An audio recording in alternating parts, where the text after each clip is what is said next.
Okay, hello everybody. Today's date is 12/18/2020.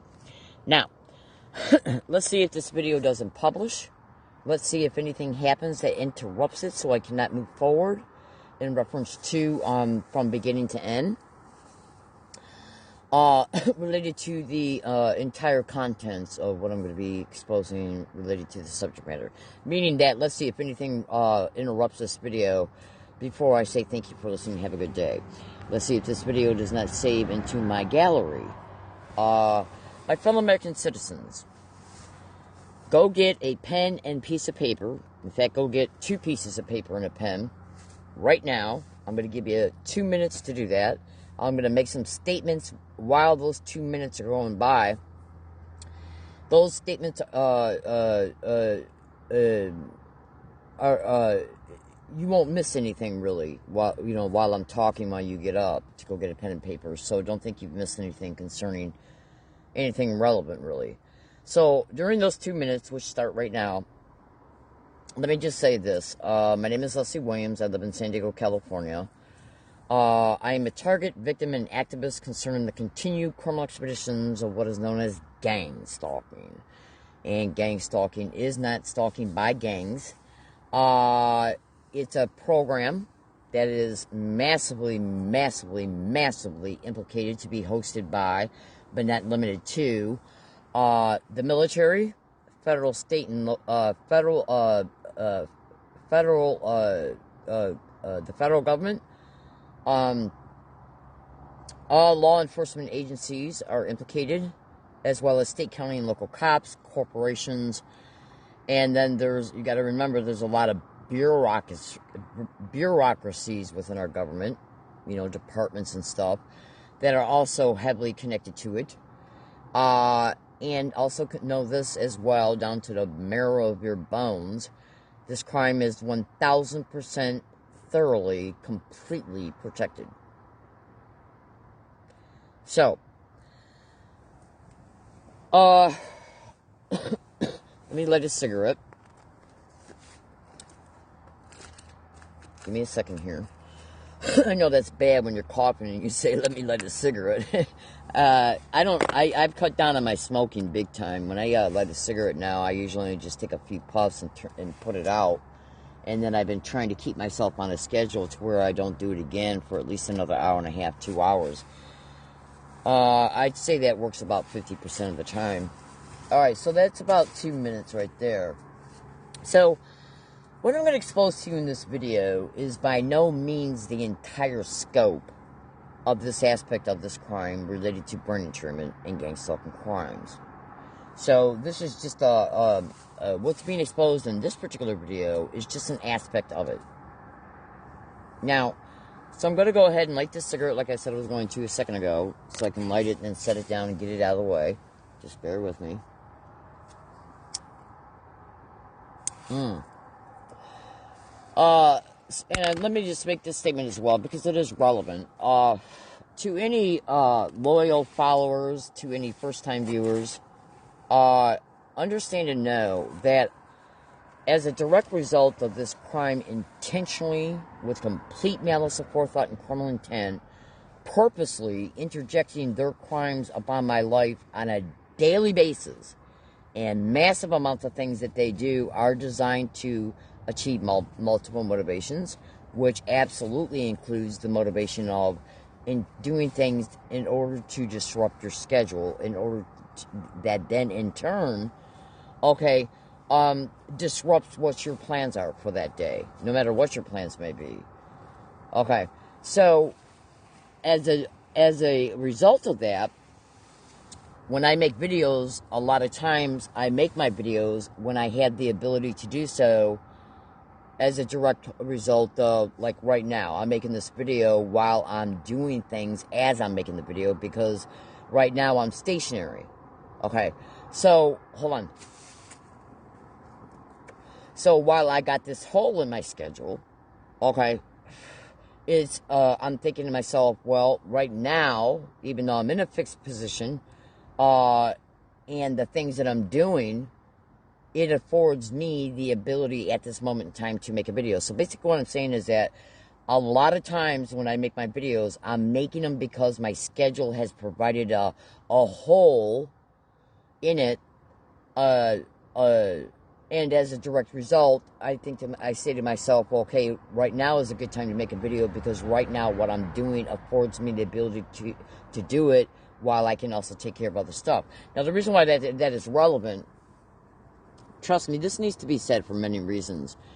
The reason why that is relevant is because my schedule is so congested throughout the day, dealing with crimes I endure through this crime, dealing with the effects of those crimes, dealing with ongoing, continuous circumstances this crime has created.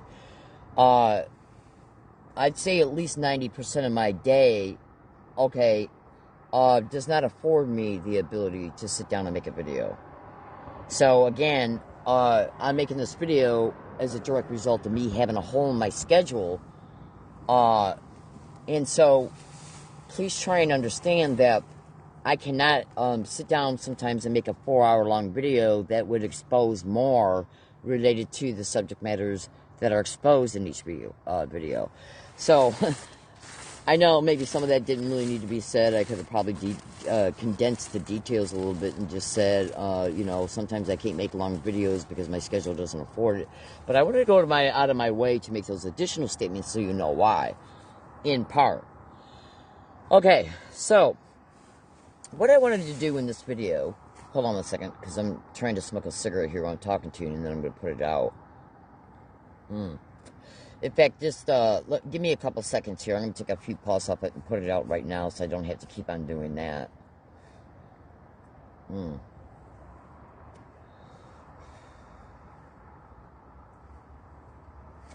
Okay, it's now being put out. All right, now, so the subject matter of this particular video is to introduce you to an aspect of brain entrainment connected to gang stalking crimes. And what I'm about to expose to you, I'm going to expose to you in layman's terms, not because I believe that or think that my followers are ignorant or not intelligent, but because brain entrainment is an extremely sophisticated crime. It's extremely sophisticated.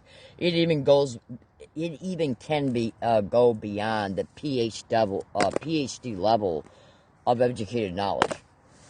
There's a lot involved in brain entrainment. It's extremely sophisticated. Okay, now in order to present brain entrainment in a way, in a comprehensive way to the average person who does not have degrees in things like neuropsychiatry, neuroforensics, neuropathology, and the innate biological systems of the brain, when you have enough information about educated knowledge concerning how those disciplines and others were used to create the psychological mechanics that are then employed through techniques and methods and tactics in order to achieve the brain entrainment, my goal is to educate human beings so they can understand what it is, educating them by and through statements that give you the understanding.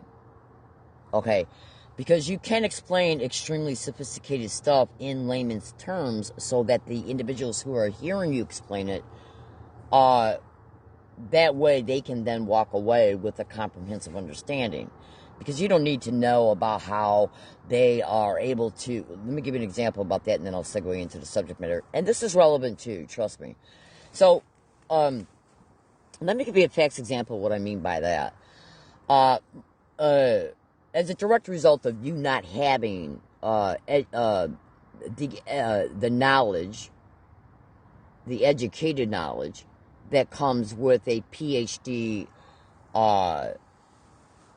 level of educated knowledge pertaining to each specific discipline that is applied within the psychological operations, let me mentally backtrack here for a second. You're not going to be able to know how it's done concerning how they can decipher photonic signals within neuronal processes as those neuronal processes are traveling through the dendrites okay, of information process, of information, and the neuronal processes is basically the processing information related to language, brain states, emotional clusters, and so on and so forth. Now, all of that is directly part of the brain entrainment. So if I started talking to you about how they can neurally, remotely interface with you in order to decipher the contents of the photonic signal processing within neural activity, and then started describing terms and how it's mathematically done, you're not going to understand a great portion of that, and therefore you're not going to be able to walk away with a comprehensive conclusion. So the how it's done, part of the how it's done, can be explained in layman's terms, so you can walk away with a comprehensive conclusion pertaining to the subject matters that's being exposed. At the end of the day, what you need to have is the educated knowledge of how, in part of how it's done, so you can see how the actions to achieve it can be brought about to produce the motive. My name is Leslie Williams. I live in San Diego, California. I'm a target victim and activist concerning the continued criminal expeditions of what is known as gang stalking. It is my Christian duty, it is my human being duty to inform the public about what they need to be aware of. That is, in part, the motive of this video. What is brain entrainment connected to gang stalking? Brain entrainment connected to gang stalking is where they will try to, and do, it's where they will engage in the actions of employing psychological mechanics to achieve visual and auditory brain entrainment. Now, that is done for the sake of remote neural monitoring, so they can heterodyne the information related to the created and reinforced pathways and neural networks that are created by and through the psychological operations. So, I'm going to say, and also understand, and this is able to be done through remote neural monitoring, which is a technology that enables the perpetrators to monitor the target neurally from a remote distance. And remote neural monitoring also absolutely has one of the main also additional features of remote neural monitoring and how it's applied is the fact that this technology allows them to send information to the brain. Look at what the movie The Matrix is. Now, The Matrix is the movie The Matrix is about how a human being's brain can be hooked up to a machine, and then as a direct result, the brain's neuronal processes can then be stored within a artificial simulation, a computer construct. Just hear me out. So, what is one of the main features and functions of our brain? The visual cortex and the auditorial cortex. The auditory cortex. Now, everything we see is processed to the visual cortex. Everything we hear is processed to the audio cortex. In order to achieve visual and auditorial brain entrainment, they gotta force the senses to experience something. The senses of sight, the senses of hearing. They got to force the gang stalking victim to process something neurally, visually, and they got to force the brain to process something auditorily, neurally.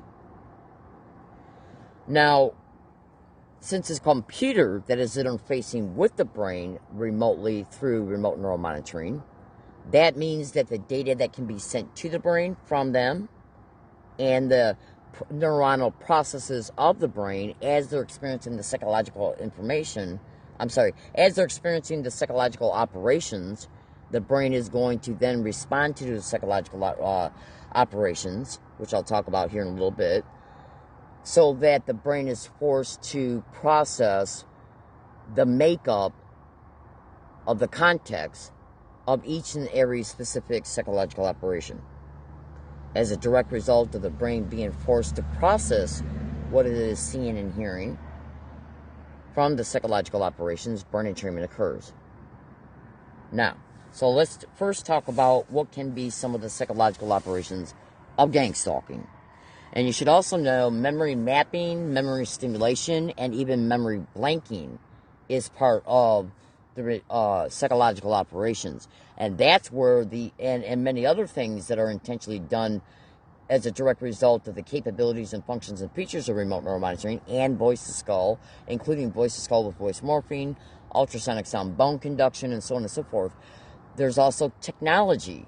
These technologies can also force the brain into auditorial and visual entrainment.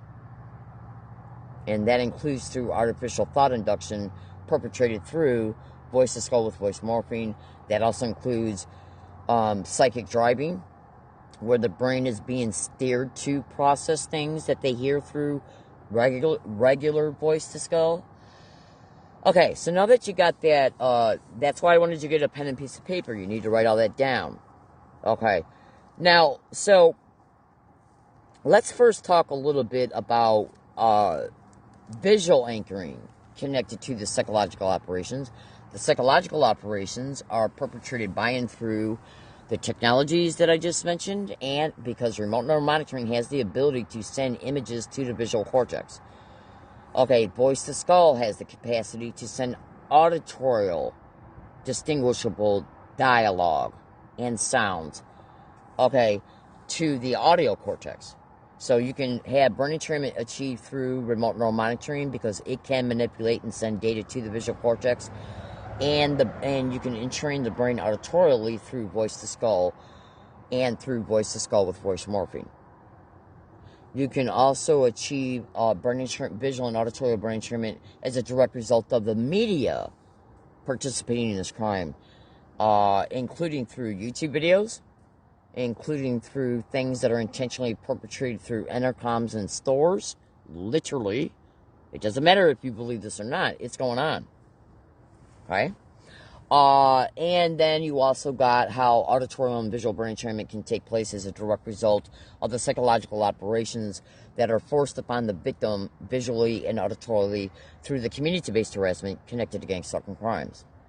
So visual and auditorial brain entrainment has many different modes of operations in order to be able to effect it. And that is in part the purpose of the subject matter being disclosed within this video, and other ones that will be made on later dates. So let's hop into one or two examples of what auditorial brain entrainment is. Now, let me first give you an example of brain entrainment in itself so you have a pictorial understanding of what brain entrainment is. Now, so brain entrainment takes place when a human being's brain is forced to perceive something through its senses. So, now this can be, as a fast example, let's look at how when a person gets their first job. That first job, let's just say, could be getting a job at Domino's or Little Caesars. When that person starts that job, they're going to be taught by and through their manager or another employee how to make pizzas. Just hear me out. So he goes to work and he's being taught how to make a pizza. Now, as he's being taught how to make a pizza, he's being instructed about how to make the dough, how to then put that dough in the pan and stretch it out, how much sauce to put on it, and how it needs to be applied on it, how to put the cheese on it, the pepperoni, and any other topping that he's told to put on a pizza. And then he is trained about how to put it in the oven, when it comes out of the oven, how to package it, then how to run the cash register to accept payment concerning it.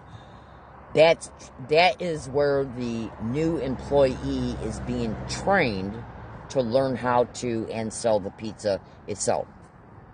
Now, every single time that same employee continues to make pizzas on every day that he works, every time he engages in that act, the brain is being entrained visually, and because he is seeing how to make a pizza every time he makes it, and when he was being taught how to make it on numerous occasions, which was done to reinforce the learning, the verbal statements that explain to him how to make the pizza that then anchors the audio entrainment to the visual entrainment.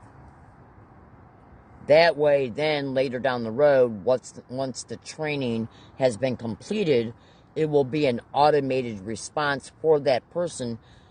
It will be a reflexatory response concerning how to make future pizzas, meaning that he won't have to really engage in a lot of critical processing in order to, from his brain.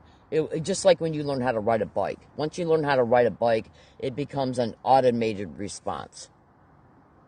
Just like when you learn how to drive a car.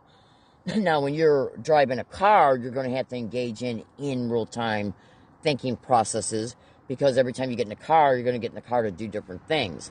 But how to drive the car itself is already now a learned, entrained behavior.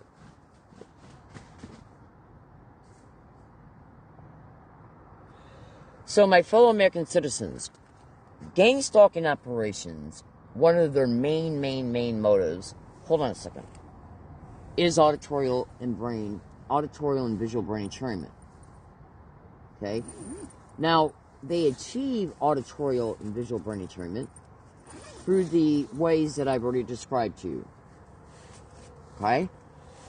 The technology, the community-based harassment, and through aspects of the media that is being instructed to do specific things. So when the victim interfaces with that media, they see and or hear something that has cryptic references and attributes that is attached to the classical conditioning associated to those neural pathways and networks. Okay, so let's first talk about how the community-based gang stalking can be used to create visual brain entrainment. So, once a gang stalking victim starts experiencing community-based harassment connected to gang stalking crimes, that victim will then be subjected to a whole host of different applied techniques and methods and tactics, so that when those are employed against the victim will be forced to see the techniques being applied. So, a fast example of that is that when, say, you got a gang stalking victim who is now being subject to the community-based harassment, and that victim goes about their day, and as they're going about their day, they see people being propped up around them, so that those people will then engage in a intentional physical act. That they're forcing the victim to see. Every act the victim sees is being processed visually in their brain. So let me give you a fast example about, and in fact, I even got to backtrack a little bit here, because this statement should have been said first. So let me just do something I'm doing here real fast. It's going to take me less than 3 seconds. So in gang stalking crimes, there's a technique called anchoring. Now, the techniques, methods, and tactics are the psychological operations. So there's a technique within gang stalking crimes where, when they want to neurally condition the victim to notice that they are now a victim of a crime, the crime of gang stalking, in order to mentally anchor visual and auditorial things that are done to the victim, because they got to force the victim to experience these things in order to create the association. Now, the things that are associated intentionally to the target's mind are the techniques that are being applied. Now, that when the techniques are being applied, it's called anchoring the techniques in the victim's mind. Okay? Now, these psychological operations are designed to form a negative association to the techniques. So let me give you an example of what I mean. So, when you first become a gang stalking target, and that means including even before the community-based gang stalking starts, they can set, we'll just say this is happening to a woman, but it's absolutely happening to men too. So say you got a gang stalking victim, whether they're aware that what they're doing is called gang stalking or not, no matter if the community-based harassment has started yet or not. So you got a victim who just got set up to be raped, physically raped. Just be patient, listen to everything I'm saying. So this victim was set up to be raped. Right before, during, and after the rape, the rapist, who was used through gang stalking crimes, is told to engage in a specific visual, an action for the victim to see before, during, and after the rape. And that's called visual anchoring. What that rapist is forcing the victim to see is done intentionally, okay, so that what they're forced to see becomes visually anchored to the rape. So the things that they're forced to see, examples of that would be putting your hands to your face in specific ways. Let me give you an example. We all know what happens during consensual sex. Okay? You got intercourse and you got oral sex, right? So say if a woman's being raped and they force that woman to give oral sex to the man who's raping her. So as she's doing that, and then right after that, the rapist will then take his finger and slide it in and out of his mouth. Okay? Alright? So that's now becoming a visual anchor in the victim's mind to the act the victim was just forced to do. Now you got to also remember that when any human being is being raped, physically raped, their mind is going to go into a disassociated state. That's an innate, hardwired mechanism of the brain that was created in each and every single human being's brain on the planet right now and that has ever existed.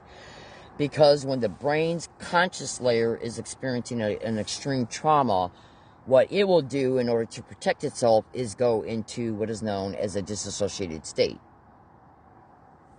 So, the purpose of gang stalking concerning visual anchoring, they want that visual anchor, what they're forcing the victim to see, they want that visual anchor to be associated to the disassociated state. And you'll understand why as I continue to talk. So let's say he did that right after she was forced to give him oral sex. Then he was doing other things throughout this rape episode that was forcing the victim to see him do. Putting his finger in and out of his mouth in a stroking pattern while he's laughing and even pointing at her with his other hand. Okay? He could be stroking his own penis right in front of her face. That's a visual act. So all these physical acts become visual memories, neurally entrained to a disassociated state. Okay? Now, I'm going to even include some statements here that will help you see the auditory entrainment to a trauma. As he's raping her, throughout any aspect of the rape, or even all of it, he can be saying certain visual, verbal statements, like a word, phrase, a short statement. As an example of that, he might constantly repeat, "Oh my God, bitch, look what's happening to you.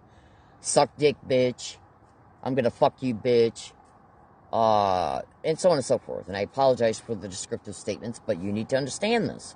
Okay?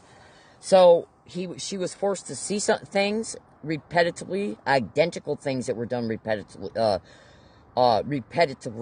that were done physically for her to visually see.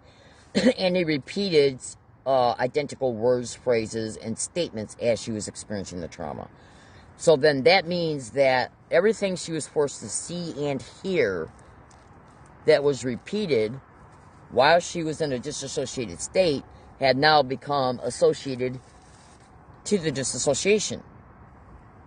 Then on subsequent days after the rape, the person who managed and colluded with the rapist in order to get the rapist to rape the victim has now also, who has the resources to connect with anybody and everybody pretty much in the community, that host, the person that got the person to rape the victim, knows what was done to the victim, because when the person who used the victim, the rapist to rape the victim, that is the person that told the rapist what to do. So he knows what happened to the victim through the rapist. That person has the ability to interface with many aspects of society, the business community, libraries, okay, grocery stores, because you got to remember, gang stalking is a program. The people who operate the program are entrenched within the government, corporations, institutions, bureaucracies within the government. So basically what I'm trying to say is that these satanic bitches, these hosts of gang stalking, have massive community connections. That then affords them the ability to interface with massive amounts of people, okay? And law enforcement is absolutely directly connected to these crimes as well. So it's very easy for people who are in positions of power to influence people that they know, including groups, okay, to then use people with that they're capable of interfacing with. They will then use people, different people, to get along that woman's route in order to repeat the physical acts she was forced to see as she was being raped, and to get people to restate the verbal statements that were said as she was being raped. Okay, so say if the rapist repeated, "Oh my God," 90 times as he was raping her, what will happen is that the word "oh my God" will then be associated to a disassociated state, because it was being paired with the brutal rape. So then what the host who used the rapist in order to get the rapist to commit the rape and do these things during the rape, what he will do is prop people up along that same victim's route after the rape and have them people repeat, "Oh my God."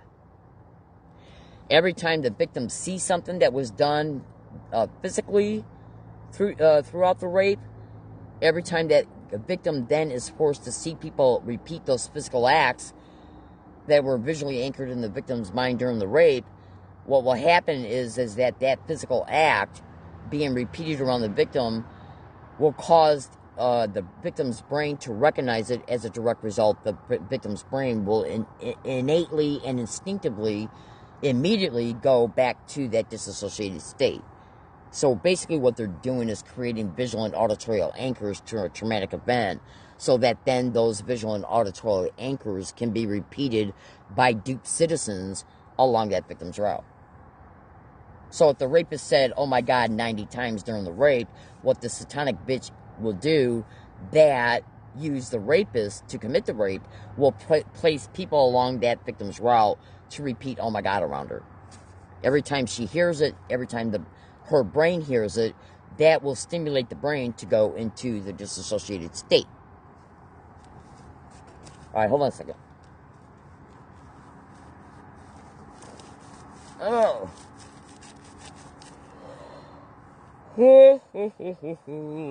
So, that is one of the psychological operation techniques and methods that are used in order to anchor things in the gang stalking victim's mind.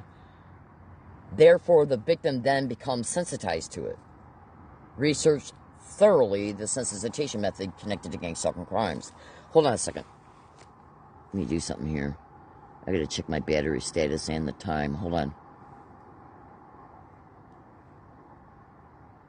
Alright, hold on. Okay, so what you gotta understand here is that when you look at, let me give you an example about sensitization. When you go to Google and extensively research the sensitization method of gang stalking, repeating words and phrases, and or repeating identical words and phrases, well, you're going to see that's a method of you're going to see that that's one of the sensitization methods employed in gang stalking crimes against each victim. Okay? No matter what they're attempting to sensitize the victim to. So, when you research the sensitization method of gang stalking concerning repeating physical gestures, you're going to see that that's part of the sensitization technique within the program of gang stalking crimes. Hold on. Excuse me. Now, So, the purpose of the sensitization and the direct method and the direct conversation method and dark neural linguistic programming, DNLP method of gang stalking, that's all done in order to employ negative associations in the victim's mind related to every single act that they're forced to see and everything they're forced to hear, propped up around them intentionally concerning them. Like, for instance, with me, they're propping people up along my route for the last 9 years, and those people have been told to repeat gang stalk, suck dick, oh my God. Hold on a second.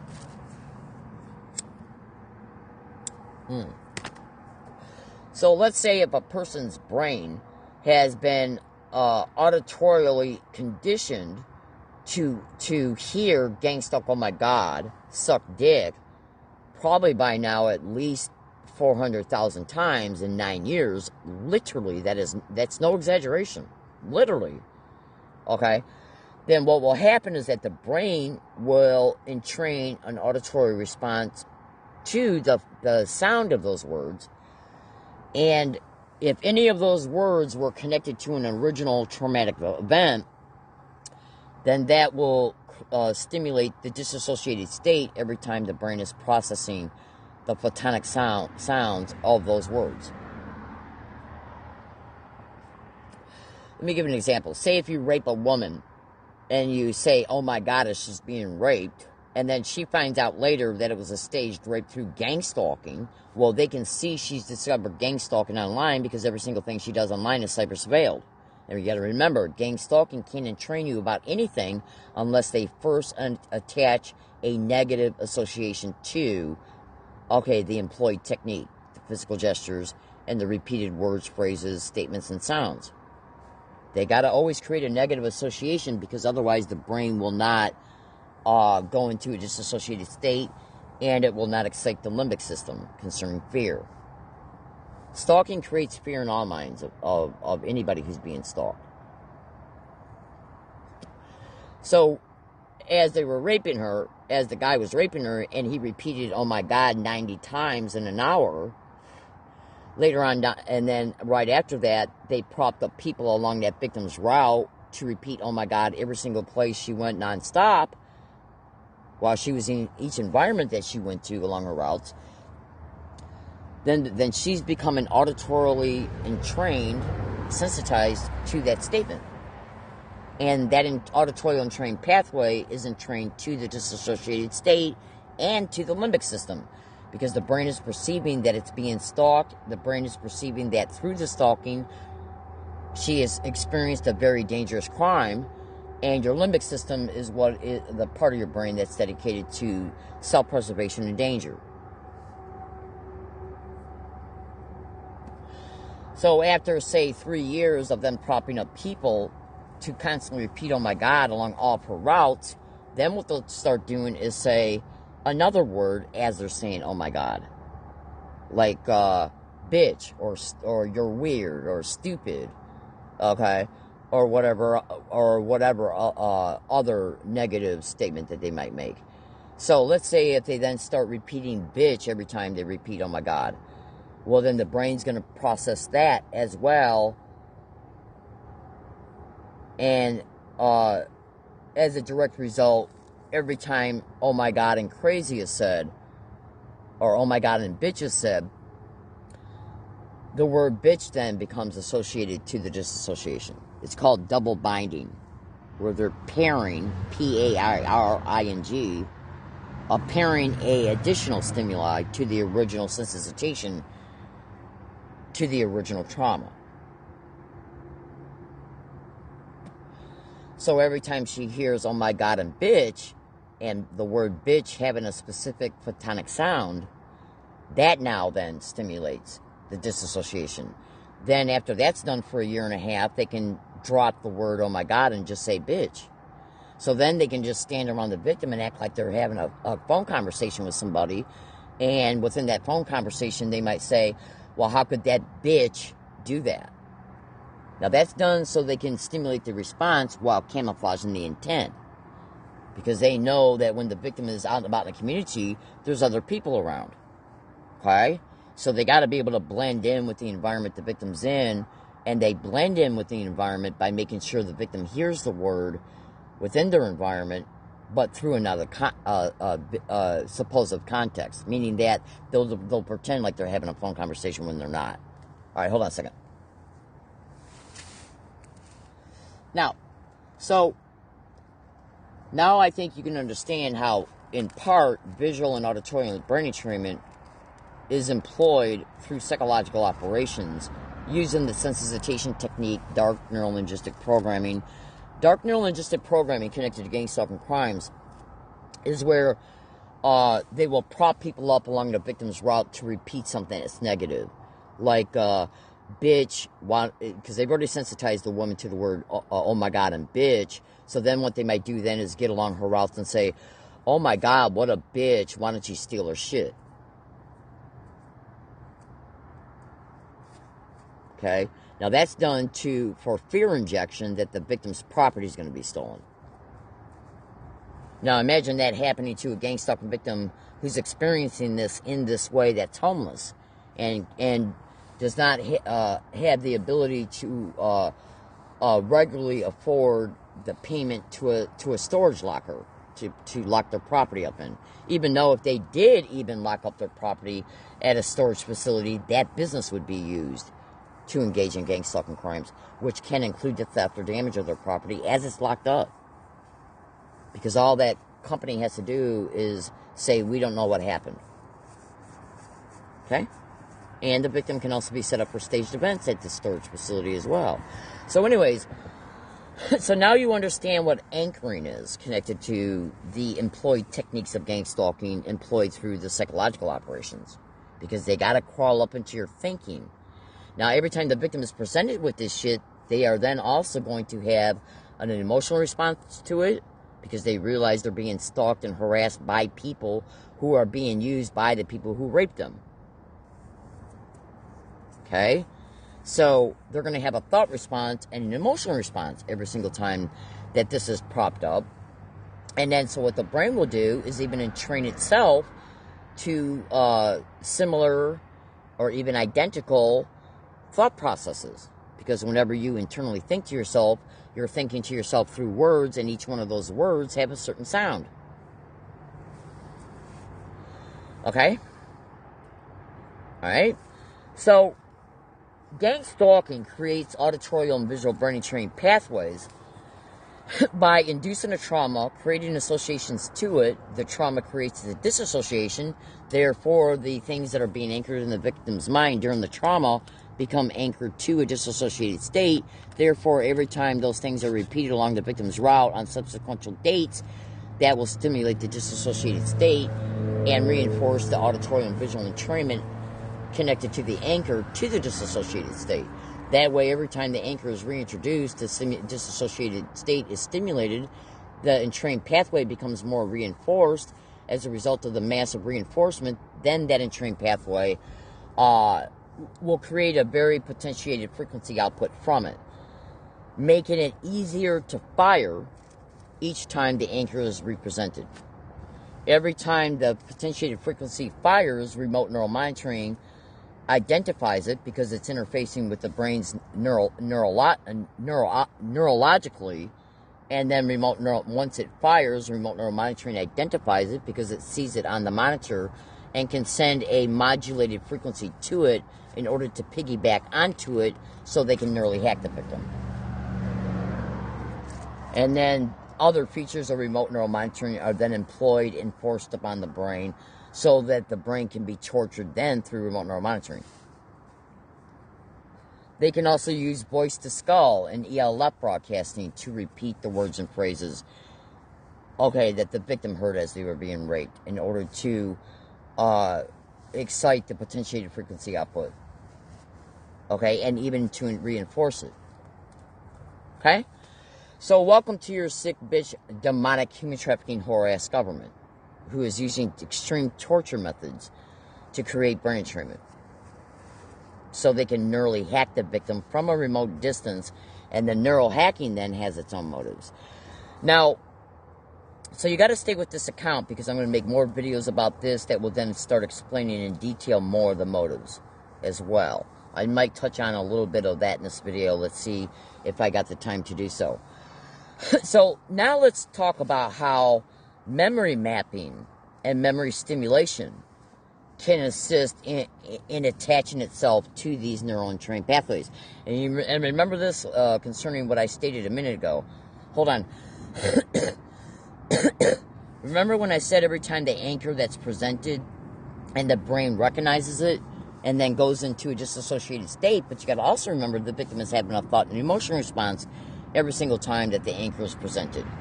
That then starts producing emotional cluster frequencies and EEG frequencies, okay, that become attached to the entrained pathway that now becomes a neurally entrained network.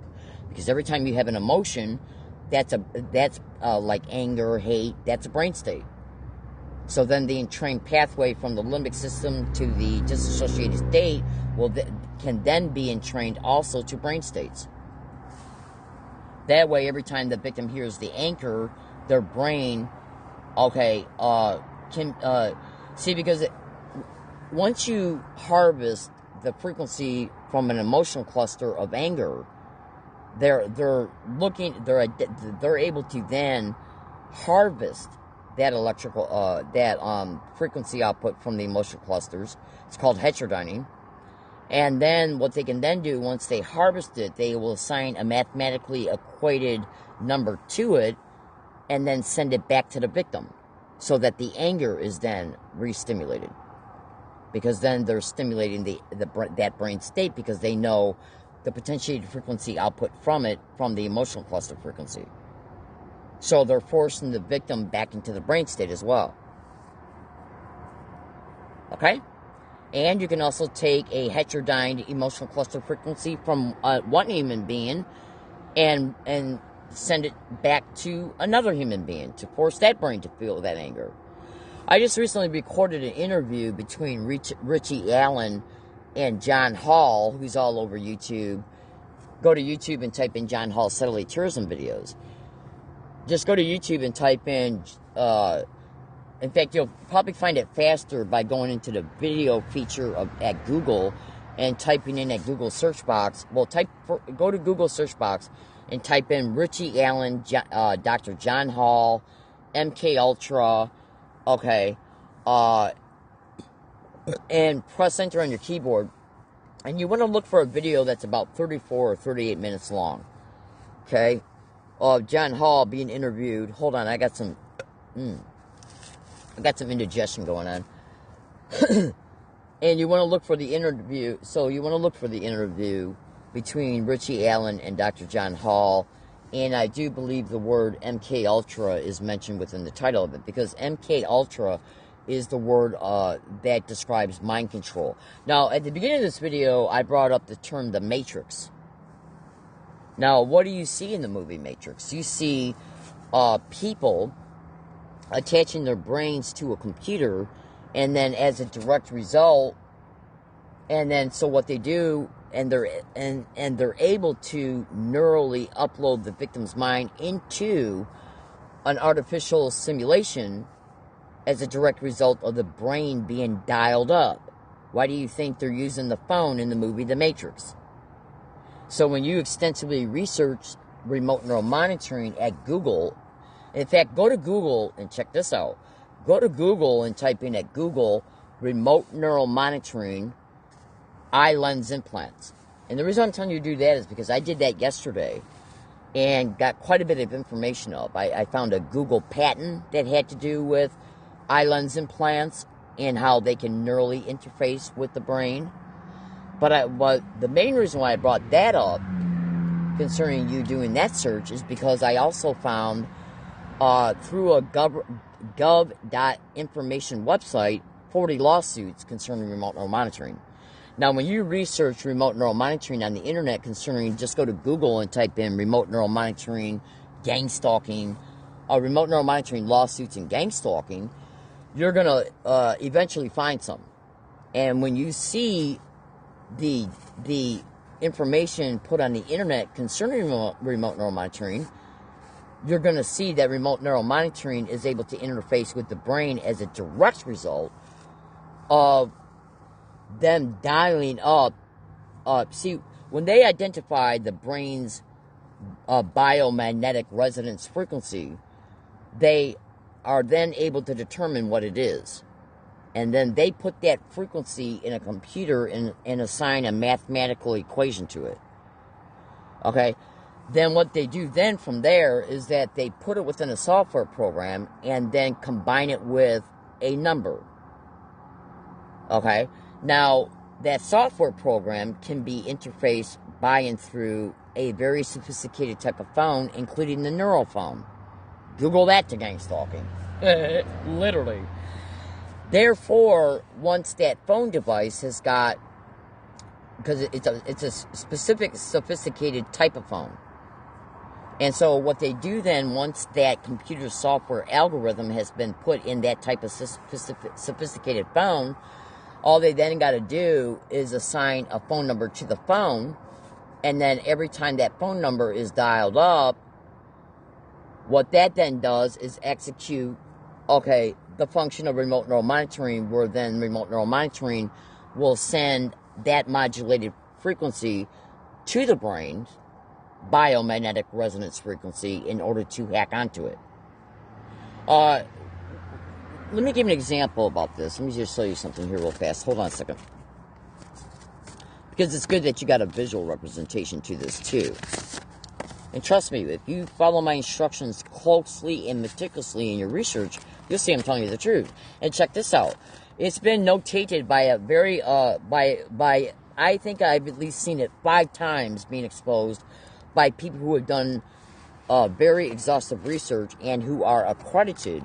They've even exposed on the internet that these perpetrators, when they discuss this crime amongst themselves, they'll call this crime the Matrix. They call the program of this crime the Matrix because they're dialing the victim's brain up. Oh, absolutely. And then when you look at the capability of remote neural monitoring, where they're forcing the brain to see uploaded visual images to the visual cortex, well, that visual image is a creation. It's not just images, too. It can also be visual productions, where you're seeing a visual thing play out in your visual cortex that's being sent to it through remote neural monitoring. Well, that visual production you're seeing in your visual cortex is forcing the brain to interface with a visual construct. And what do you see in the movie The Matrix? The brain is being dialed up and then forced to visually see a construct, a visual construct. Okay? So, here, let me show you something here real fast. So, I'm going to draw just a real elementary outline here. Okay? So, you can picture this as being a series, an electronic series circuit. Okay? And this electronic series circuit, let me just draw in a couple resistors in here, symbols for resistors. Okay? Alright, so check this out. Now, in this pictorial image you see here, it's just a very rudimentary one. You're seeing an electronic series circuit that's got some resistors in it. These are the resistor symbols right here. Now, in a series circuit, you got a power source. Okay, a battery. Now, when you turn that battery on, and what happens is that current is sent through the circuit itself. And then the resistors are put in a series circuit so that the resistance value will only then allow a certain amount of current to go through it, because the resistor is resisting part of that current. Okay?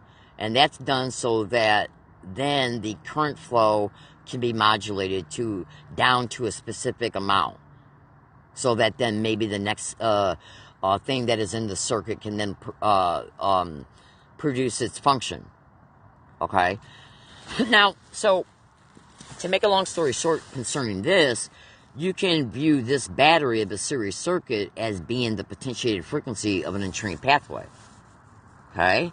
And then the anchor that is presented in a gang stalk towards a gang stalking victim that's associated to the entrained pathway, when the brain notices that anchor, that will excite this battery to turn on. And then as a result, okay, this entrained pathway becomes active, and then as a result of it becoming active, it will stimulate the dissociated state. Now, in order for them to excite this potentiated frequency of the entrained pathway, they got to send a modulated frequency to it that's very close to the frequency output of the potentiated of the entrained pathway, so they can excite it through that means as well. And so they can, once they send that modulated frequency to it, they can then also stay latched onto it if they keep that modulated frequency active, meaning that if they don't shut it off. Therefore, they can neurally hack you and stay locked onto you every time that potentiated frequency is fired, activated, and that can be done through either technological means, by sending a modulated frequency to it, and or by and through presenting the anchor that's associated to it. Now, earlier when I talked, a few minutes ago, when I talked to you about how they can pair, where they can add another thing to the original thing, to the original anchor. Remember when I said that they were repeating, oh my God, around that woman as she was being raped? And then they brought the people along a route to constantly repeat, oh my God, for 3 years. And then after that, they started saying bitch as they were saying, oh my God. Okay? And then they did that for 2 years. And then they can turn around and add another thing to it. Like say, oh my God, bitch, crazy. Do that for 3 years. And then they can add another thing to it. That way, anytime any of these words are presented around the victim, those words had now become double-binded and associated to the original word, and the original word was associated to the traumatic event, and so therefore then when any word that becomes associated to the original word, the brain will recognize it and it will stimulate that potentiated frequency. So remote neural monitoring can latch onto you. Okay? So, now, an additional reason why this shit is constantly repeated around the victim is because if it's not, what will happen then is that the potentiated frequency will start to become less potentiated, making it harder to fire it anytime the anchor is represented and or at any time when the modulated frequency is sent to it. Because if that frequency isn't being excited to fire, it's going to become dormant. And when it becomes dormant, it has a lesser frequency output from it, making it then harder for it to fire once the anchor is represented and or when a modulated frequency is sent to it.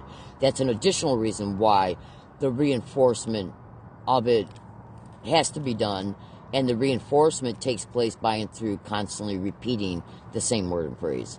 So, is that why people are still to this date saying, oh my God, around me? I got emails showing that, oh my God, was being said around me all the time in Michigan. And I got 8,500 audio files showing it being constantly said around me here, around me here in San Diego for the last 9 years. Because the syndicate that was hosting the gang stalking of me in Michigan is connected to the syndicate in San Diego. And so what they do is that when they know they sensitize you to the word, oh my God, that then becomes associated to the auditory entrainment. In order to keep that entrained pathway reinforced, you got to continue to repeat what was originally associated to it. Or otherwise, the frequency output of it is going to start becoming dormant. Therefore, making it harder to excite it whenever the word is said around you. So, do you see now why when they classically conditioned the word, oh my God, to a trauma, that then became associated to a dissociated state? The only way they can keep that entrained pathway going, okay, so they can neurologically, so they can excite the potentiated frequency output from it, so remote neural monitoring can latch onto it. The only way to keep that potentiated frequency output potentiated is to keep representing it. So when the syndicate this organized crime syndicate in Michigan intentionally anchored the word "oh my God" in my environment as I was enduring torture in Michigan, and then had massive amounts of people repeated around me for years on end in Michigan, every single day, every fucking where I went. Well, they knew then that was going to reinforce the entrained pathway. Now, to keep it reinforced, in order to keep that potentiated frequency output from it alive and potentiated, they got to still repeat it around you no matter where you move to. No matter where you move to. Whether it's another country even. Because gang stalking is also a global program. Oh, absolutely. Okay? So, let's talk for a minute about how memory mapping and stimulation can take place through gang stalking. So, let me give an example about how easy it is to create a visual memory. Now, I've even already told you how whenever a person is going through a traumatic event and they're seeing something during that traumatic event, that thing they see becomes associated to the visual entrainment. But it also, that thing that they see also, that same thing they see also becomes a visual memory. Now, every single thing that a gang stalking victim sees, every single thing that a gang stalking victim hears, every single thing that the brain of the victim neurologically processes is monitored by and through remote neural monitoring and recorded. Now, when you research remote neural monitoring and visual memories and when you go to Google and research remote neural monitoring and memory mapping and memory stimulation, you're going to see that one of the features and functions of remote neural monitoring allows the perpetrator to neurally interface with you in order to neurally map your memories. As a result of them being able to find your visual memories, they're then able to distinguish what the frequency output of those visual memories are, and then once they got that figured out, they then say, okay, this is the frequency output from it. Let's send a modulated frequency to it that's very close to the frequency output of that visual memory so that they can then stimulate it. And everything that the victim sees visually, they see what the victim sees visually and record that as well. And then they can then take that visual image and send it back to the visual cortex using remote neural monitoring as well. Now, the reason why they would repeatedly stimulate a visual memory and or send a visual image that they recorded as a result of the victim's vision being monitored and everything the victim sees is recorded. When they send that visual image back to the visual cortex and or stimulate the visual memory, that then starts to become a potentiated visual entrained pathway. That then will produce its own additional potentiated frequency output from it. Now, let me now segue into another aspect of this crime.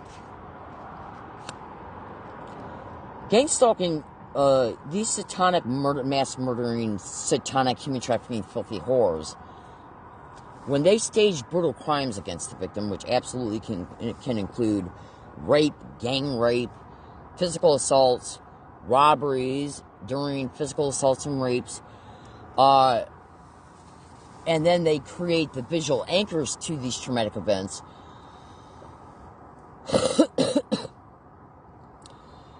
They're doing it for the already stated reasons. In fact, check this out. Let me backtrack a second. What's one of the additional goals of gang stalking crimes? What's one of the additional things that they will do in order to create, in order to be able to produce, traumatic events in order to achieve the visual and auditory brain entrainment? What's another avenue? What's another technique that they will employ to achieve this?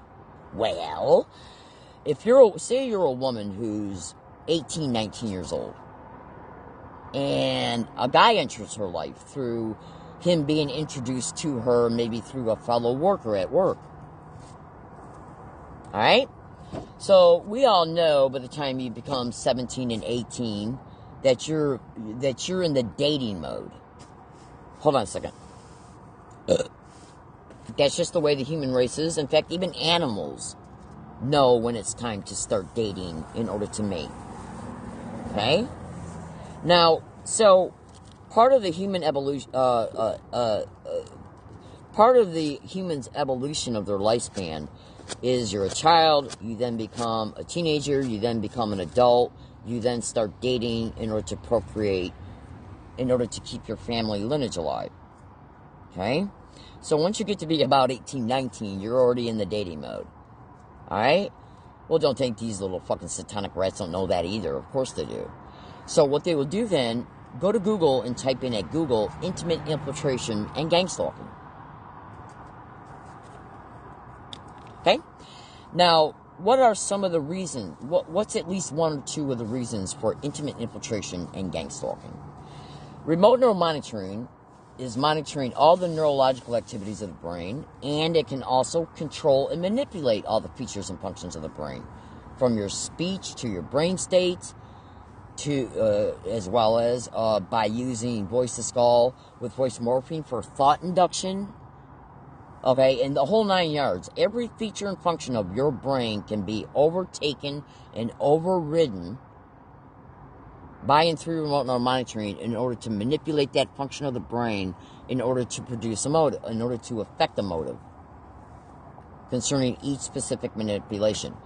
So, what is one of the functions of the brain? Well, brain states. And what's one or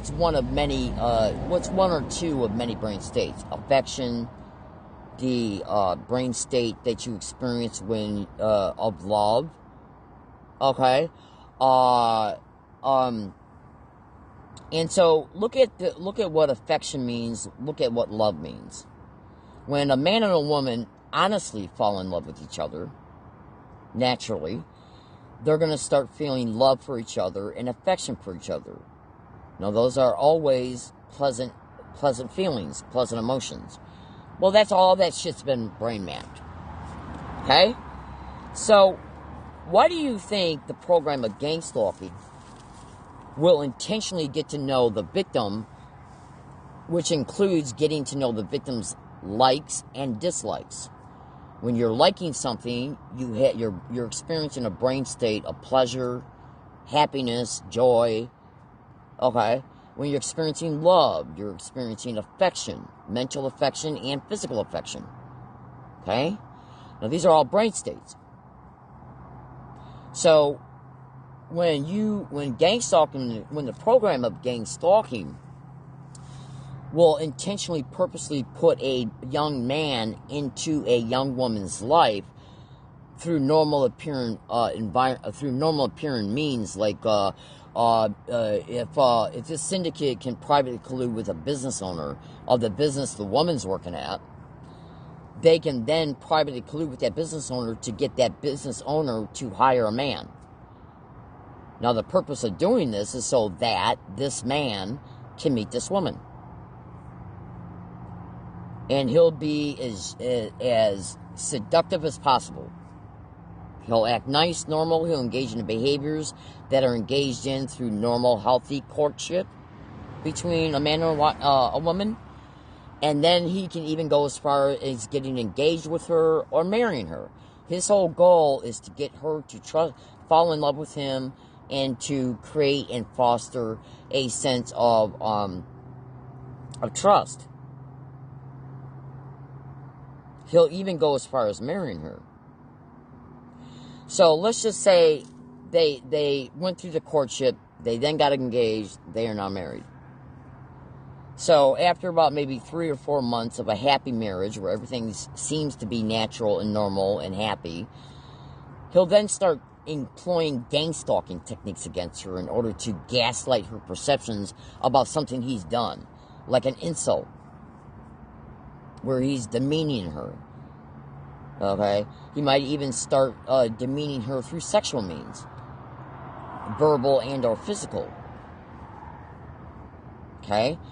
Now, they've already created brain states of affection, love, he's already created in her entrained beliefs of trust.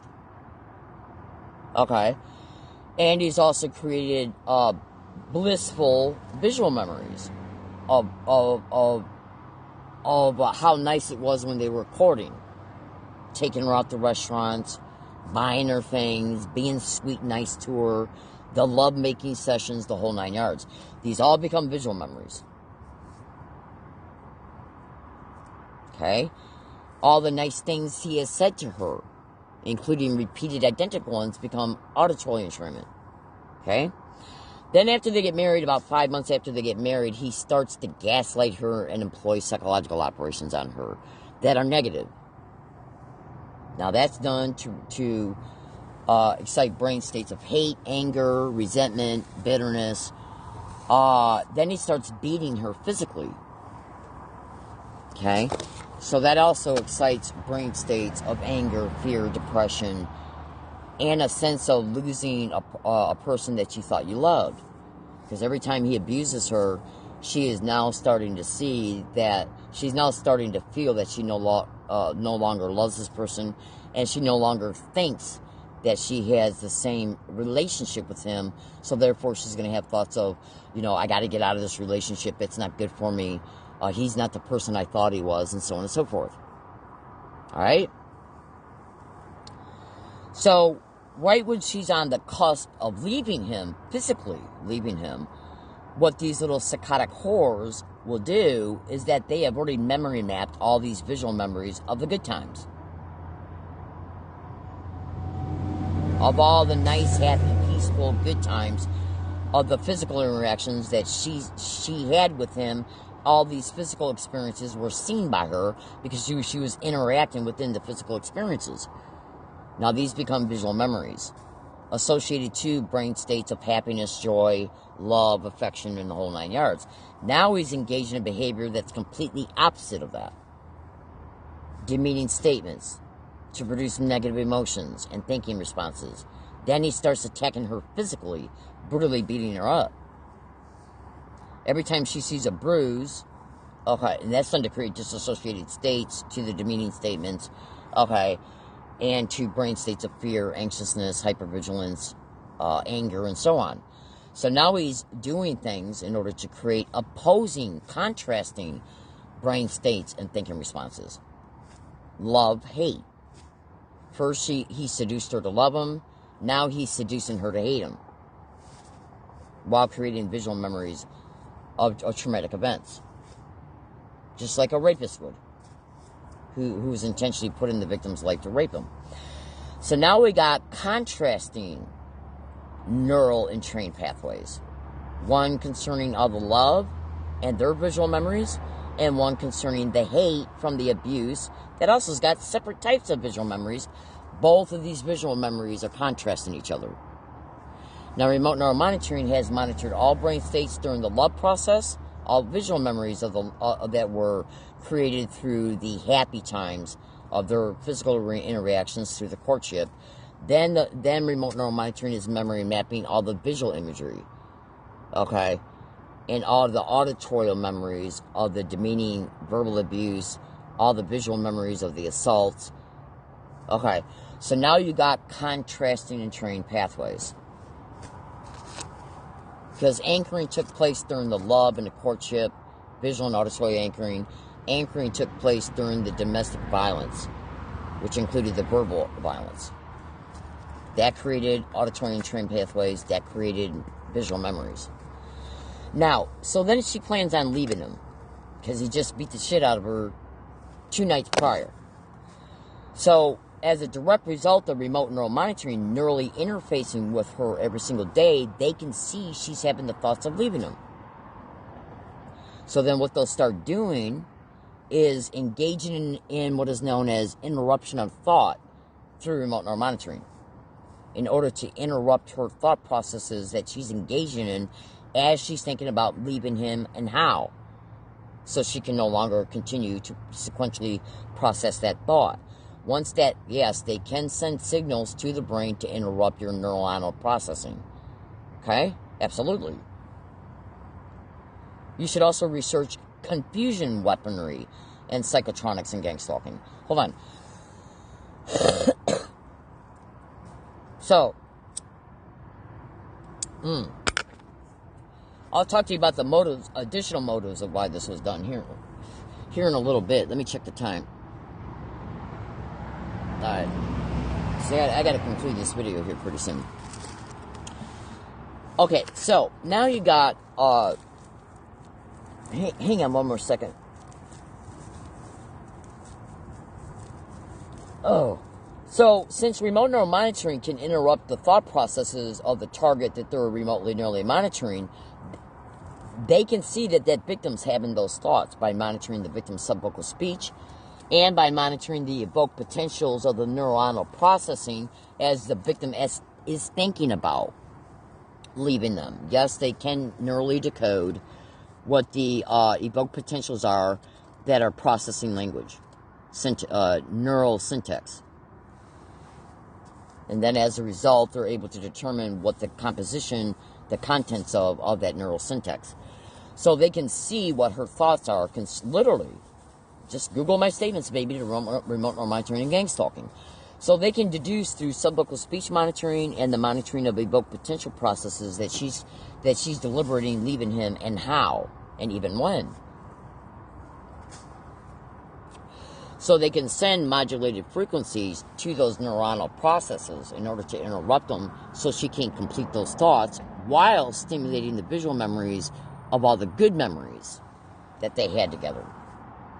While simultaneously using voice to skull with voice morphing on her to make her think to herself as she's seeing these good, blissful memories of when they were courting. I don't really want to leave him. He's not like this. Okay. All I got to do is give him a second chance. He'll come home and he'll say he's sorry. He'll say, I'll never do it again. Let's go out to dinner. I'm sorry, honey. And then it'll be sweet for a month. And then they'll have makeup sex. Okay. And then now he's seducing her again in order to create and reinforce, in order to create and reinforce the ideas in her mind that he's not going to do it no more and that the relationship is back on track. Okay? So what was the real motive of this intimate infiltration? Well, to create neurally entrained pathways so that once he does finally leave her, remote neural monitoring will be able to neurally hack her later. Because you got to remember, when he was courting her, he was intentionally creating visual and auditory anchors to those entrained pathways of love, affection, okay, which are brain states.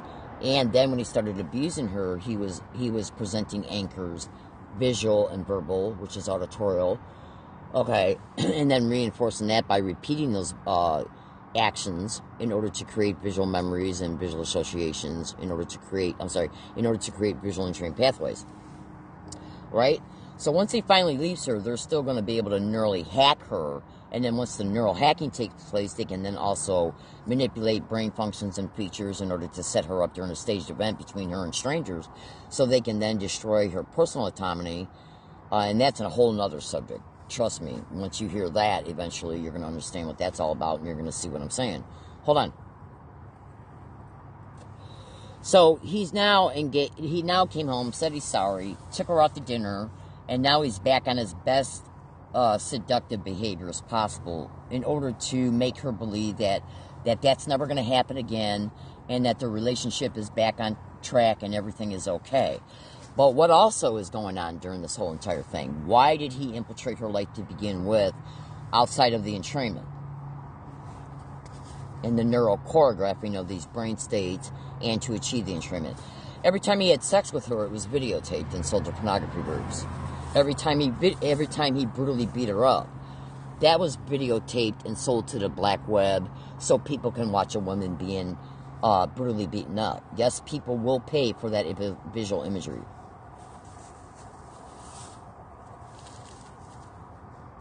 Okay? Absolutely.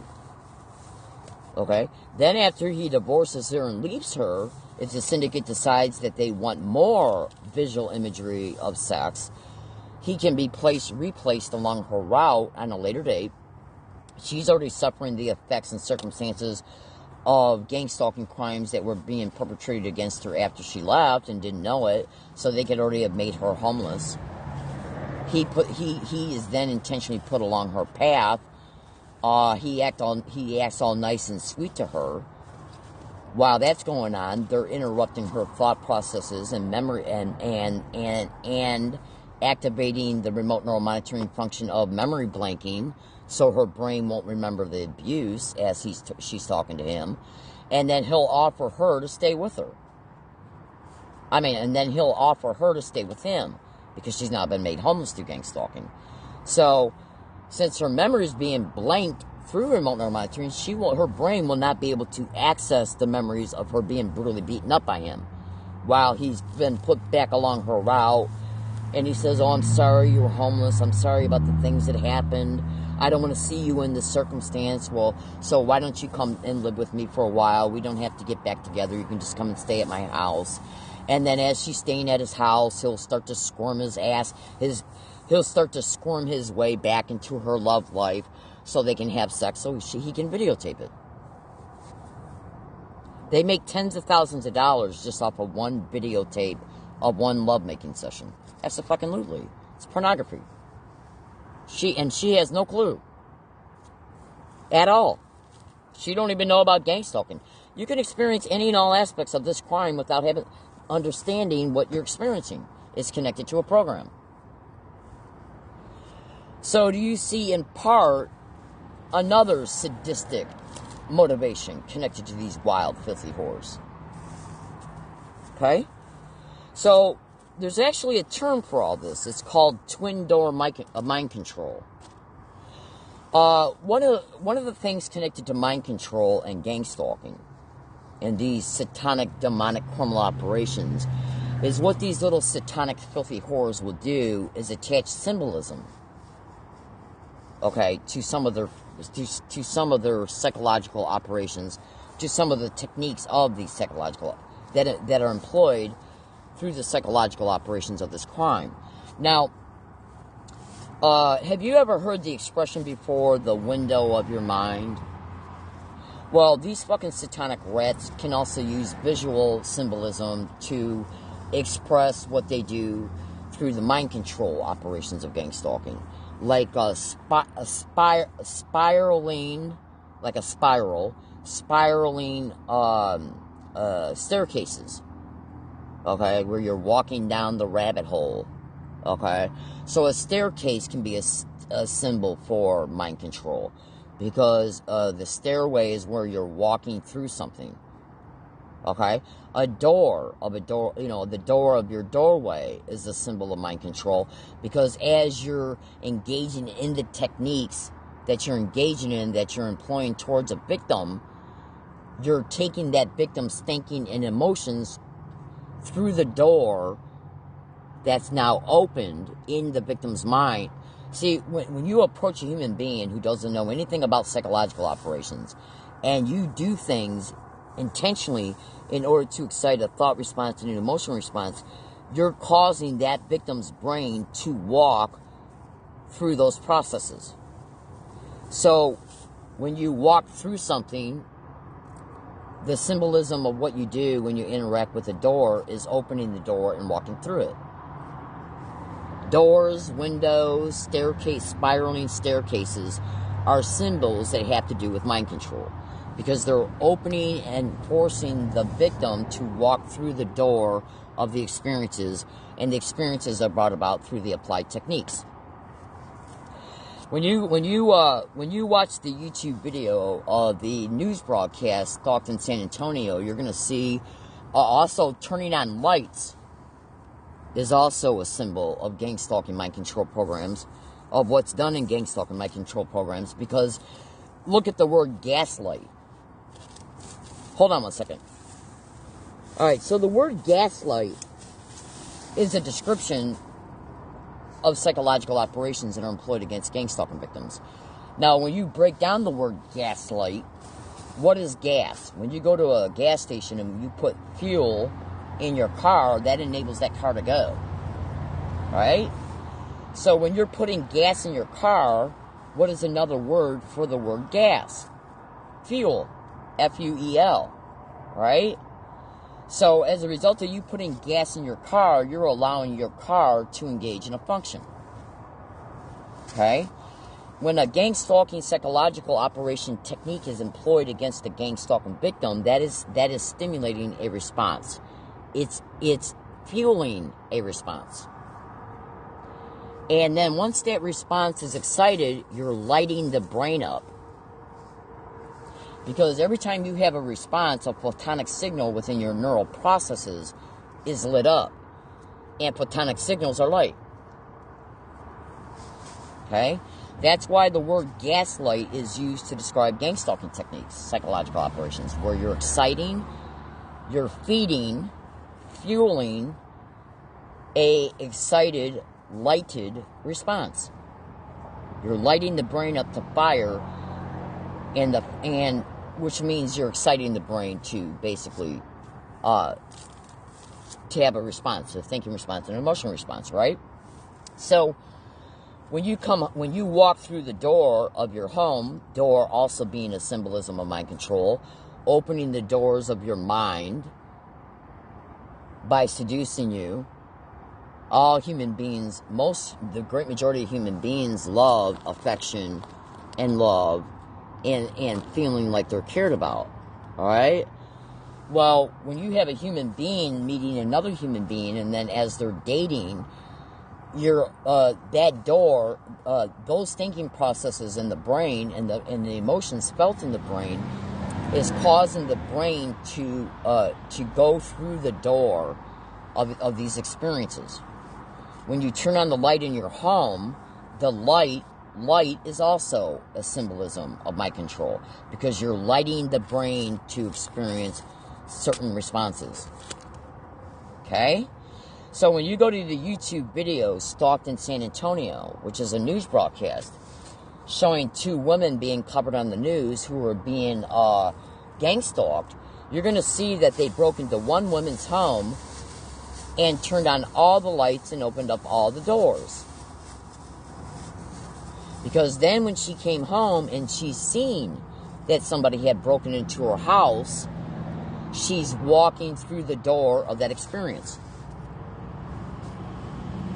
And then also, simultaneously, her brain is lighting up, being lit up to have a response because of the action. So when they walked into her house, they opened up all the doors and turned on all the lights. When you open a window in your home, windows are another cryptic symbolism of mind control.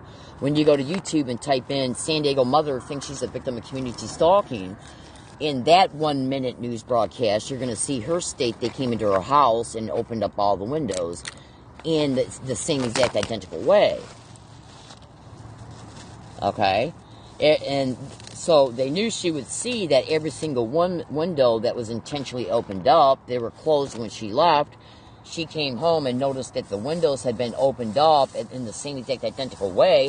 Well, see, because these people, when they engage in these psychological operations, they do it by and through associations.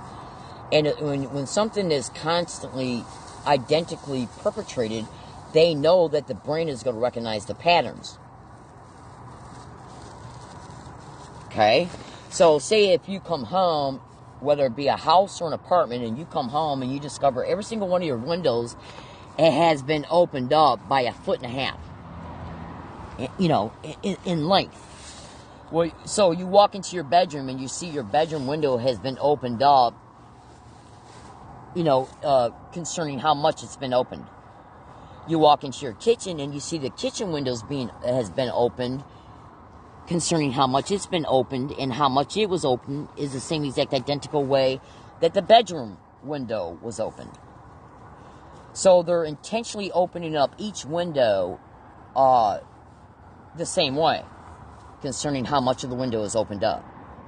So they know that the human brain, when the human being comes home and they notice that their windows have been opened, guess what happens? All right, now hold on 1 second.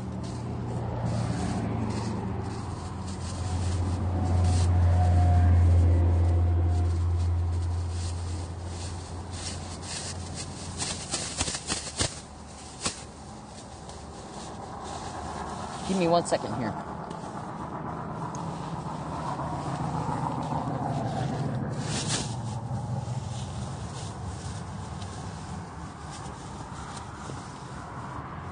Okay, so these mass murdering, torturing, human trafficking, satanic, demented, wild animals who host this crime, what they did with these women in these two separate news broadcasts was they employed the same technique. With the one of the two women in the Stockton, San Antonio YouTube video news broadcast, they broke into her home and opened up all the doors and all the windows. Okay?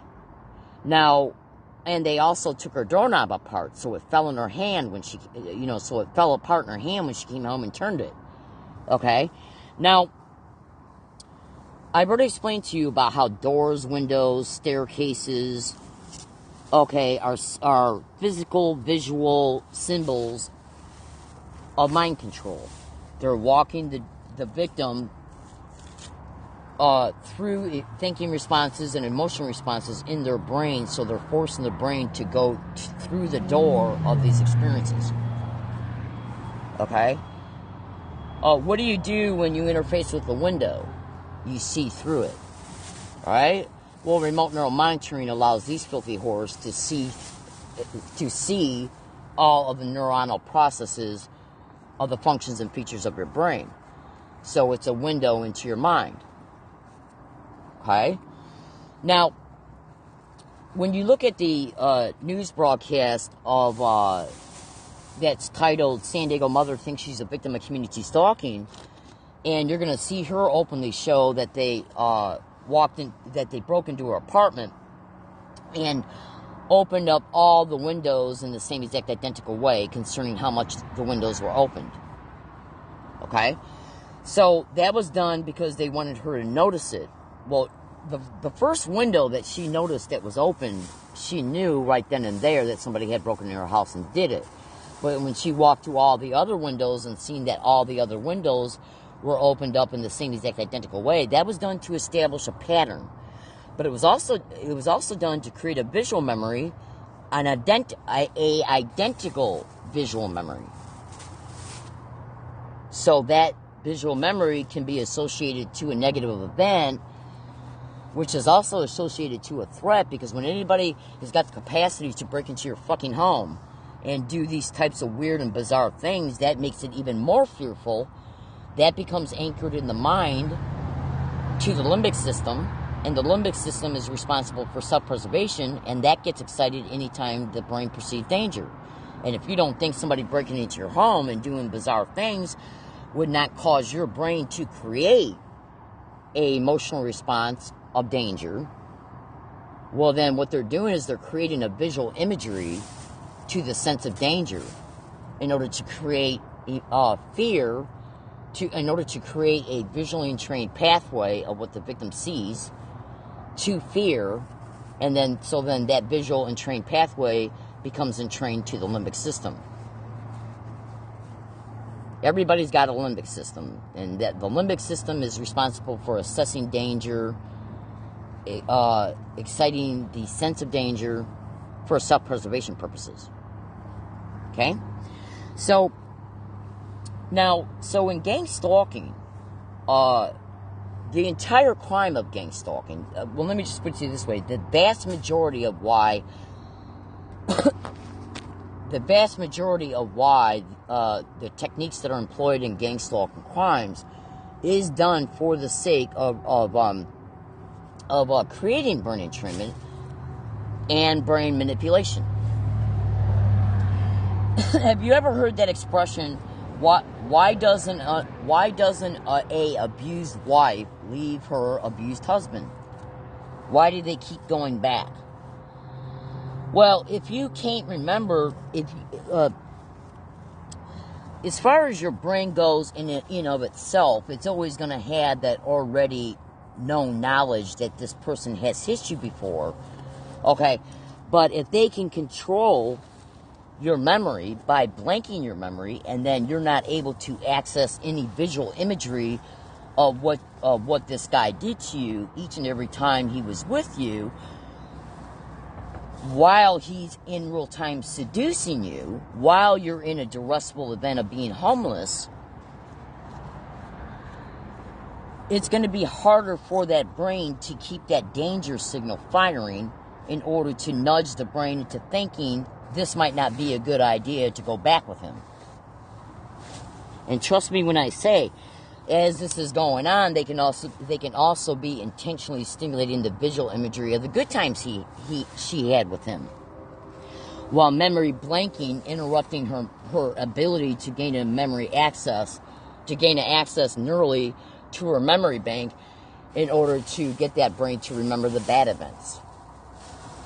They can also be simultaneously using voice-to-skull with voice morphing on her to make her think that she's having her own thought, and that voice-to-skull with voice morphing induced thought could be, well, I'm in this bad situation, I'll give him one more chance. Or he's seen I don't have to have intimate relations with him, he's offering me a room, I'll stay there just for a little while, and then while she's there, he'll be on his best behavior again to suck her back in so he has sex with her so it can be videotaped. One video of people having sex can be copied, and then it can be sold 1,000 times. Okay, even as for little as $1,000 each time. So that's 10,000. If it's sold 10 times for $1,000, that's $10,000. And trust me when I say they're getting a lot more money than that each time they sell one. Absolutely. So now can you see why? Because you got to look at when a guy is put in a woman's life for intimate infiltration connected to gang stalking crimes, he's already got another double life already going on. She just don't know it. He's probably got a girlfriend from behind the scenes who's probably also a syndicate member too. And even if she wasn't and doesn't know anything about gang stalking, he can easily manage her, okay, in a way to where, if they're not married yet, then how is she going to know where he's spending her nights at? Okay? So what you got to understand about gang stalking, and check this out, there's also apartment buildings that are even owned by organized crime. Okay, that perpetrates gang stalking. So the husband can actually even have an apartment set up for him in order to make his girlfriend think that he's dating while he's doing all this shit, in order to make her think that he's living in an apartment when he's actually living in a home with his wife. That's the extent of this fucking crime. You would not believe what's going on in the hood. Literally. And if you don't think that gang stalking perpetrators don't own apartment complexes, well then how are they able... one of the additional ways of how they're able to rent apartments above, below, and next to the victim who is living in an apartment complex is that one of the additional ways, okay, that they're able to seemingly, instantly, with no problems, rent apartments next to victims. And then in other ways concerning being able to employ that techniques in apartment buildings that they don't own is just buying through colluding with landlords and property owners. Okay, one thing that you got to understand about these 6 satanic, filthy whores is that every single fucking thing these sick bitch animals do, it's all about exploitation for fucking money. Every single thing that they do is to achieve the eventual motive of making money off of each selected target. Every single fucking thing they do, it's about making money off the victim. Okay? So, and you should also look at, think about this real simply. I mean, think about this because it's actually a very simple method. In order to marry somebody, like through a judge or through a mayor or through the courts, that's just a one-time act. What else is involved in physically getting married? Going down and taking a blood test. So by spending one afternoon and maybe $30 for a blood test, and then arranging it, and trust me, it can be arranged through the syndicate, through the man, so that they can be married in a church, in a real small private ceremony, or is that so that they can be married through a mayor or a judge. Okay? That only takes another one day. And then how long would it take to get a $50 divorce? Which the syndicate will happily accommodate for this guy. You got to remember, this is just paperwork that gets filtered through a system. So how long does it take to filter through divorce papers in a court? 1 fucking day. So to this guy, the reason why I brought that up is because to this guy, who's part of this organized crime syndicate, he already knows that divorcing her will be as easy as just walking the fuck right out of the house and not coming back. That's one act. And then the divorce takes place through the paperwork. No big deal.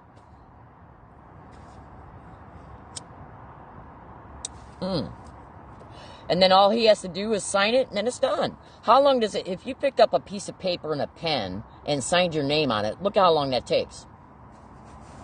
So to this guy who already knew it was a fake marriage, what did it take for him to suck her into believing that she's now got a lifelong partner that he seduced? 1.5 days. 1 day to get the blood test, another day for the wedding, okay, and then one simple $50 act of divorcing her, and the only act that he had to take in doing that was notifying the syndicate that he wanted a divorce, tell her that he wants a divorce and that he's filing. The syndicate files for the divorce for him, and the only fucking thing he's got to do is sign the paper. How long does it take you to pick up a pen and put your John Hancock on the paper? Think about what I'm saying. So, if you honestly think that this is disrupting his life, it's not. Because the whole goal was to neurally entrain her so that once he divorced her and let her go, she can be exploited down the road through the syndicate in other ways. Because of the neural hacking, that was one of the main goals of why he married her. Okay, so they could brain entrain her and neurally choreograph her through the entrainment. And now that she's been set loose, they're going to destroy the rest of her life. So she ends up on the street and ends up being neurally influenced to participate in human trafficking. Make no mistake about it. He made money off her by selling all videotaped sexual relations that he had with her. So they made hundreds of thousands of dollars off of her. And they had plans on making money off of her for the rest of her life because they'll keep her in this gang stalking program literally for the rest of her life. And then they will induce her death and make money off the death. Like through third-party life insurance policies and harvesting and selling her organs. This is your sick bitch demonic government. Your government ain't nothing but the sickest, sadistic, demented, depraved, criminally insane, right-ass animal whore of any and all governments that have ever existed on this planet in the entire history of the human history. Because this tech is the most evil tech. This tech can completely and thoroughly take over your decision-making, your will. It can sadistically, endlessly torture you, and it can be used to neurally enslave you for all different types of crimes, including sexual crimes, where you have literally lost your ability to control your own will and your own decision-making because of the capabilities of remote neural monitoring and voice-to-skull, including with voice-to-skull with voice morphing, but also the deceit that is used to employ themselves into her life in order to create massive destitution and then to neurally influence her to cooperate sex for money. Because these fucking wild sadistic whores, they fucking know that everybody's got to eat, everybody's got to keep warm. And in order to keep warm when you're homeless, you got to have money to buy blankets, sleeping blankets, tents. They know all this. They engineered it all. Gang stalking is a flow-charted crime where they sit back and they look at every single thing that they got to do to you to achieve their motives, and then they employ their techniques to achieve it. It's literally that simple. And remote neural monitoring and voice-to-skull with voice morphing assures that those motives can be finally achieved. If you're a victim of remote neural monitoring and gang stalking, you have no clue about it. Okay? You are a gazillion times more, absolutely, you will be exploited. And even if you know about it, Remember, remote neural monitoring has got the ability to interrupt your thoughts and memory blank you. So you can't even retrieve that data of how you were exploited and how a specific in real-time current technique that's being used on you was done in the past. You won't be able to retrieve that information in real time as it's being employed on you again. Absolutely. Remote neural monitoring gains a neurological access in the right hemisphere. And your right hemisphere is dedicated to unconscious awareness, not your consciously. So you're not consciously aware that a technology is interfacing with you unconsciously. It crawls up through the unconsciousness, and then the other features and functions of other technologies are integrated within the same supercomputer remote neural monitoring is in. So all these other features and functions of this other technology can be integrated within how remote neural monitoring functions. An example of that, say if you're a gang stalking victim and you're at a grocery store and they're setting you up for a staged event. While that staged event is going on, they can blank your memory, interrupt your thoughts, while simultaneously using voice to skull with voice morphing on you in order to make you think you're having a corresponding thought to the event, in order to make you believe that this is your course of, in order to make you believe that it's wise to act on this thought. So you can be set up to be arrested. And then illegal probate control schemes for racketeering purposes, insurance fraud purposes, can be achieved through illegal probate control schemes, as well as staged brutal rapes that are videotaped as a result of the victim being drugged with rohypnol in the group homes the victim is placed in once they get the illegal probate control. Because the group home is directly connected to the syndicate that's managing all this. So, love-hate perpetrated through gang stalking relationships can easily be achieved because of all the different functions and features of these satanic technologies and how they're employed, and the psychological operations that are employed, and the people that are used, and the techniques and methods that they apply. It's a program. Okay? And always remember, every time remote neural monitoring gains a neurological access, it's doing it by and through a phone-like device. It's dialing up your brain by them putting a mathematically equated number in the phone that then once that number is dialed in the phone, it will activate the software that then dials up the biomagnetic resonance, the mathematical equation that's been put onto the biomagnetic resonance frequency of the brain. That's why the perpetrators, when they talk amongst themselves about the program of gang stalking, they will call the program the Matrix. And is that why, when I created my Twitter account, I created it by using the handle of Neo Exposing Truth. Okay? When they upload visual images into the gang stalking victim's visual cortex, forcing the victim to see these visual images. When they stimulate visual memories, the brain is re-experiencing them. Well, that's an artificial simulation, because they're forcing the brain to re-experience the experience of the memory. Alright, so in closing, what I want you to do is write this down. Go to YouTube, search box, and type in the following in the way I tell you to type it. Are you ready? Hold on a second. So go to YouTube and type in at YouTube, A, simulated reality, Neuralink, N-E-U-R-O, Neuralink, targeted individuals. And then once you bring up the YouTube channel, A Simulated Reality, go into all of its playlists. Alright, hold on a second. The first playlist you want to look at is titled, has got the word either Neuralink in it and or targeted individuals. Look at all the sick, extremely sophisticated, non-consensual human experimentation projects that are occurring to gang stalking victim. Now, the word targeted individual is a word that describes gang stalking victims because they're targeted with this crime.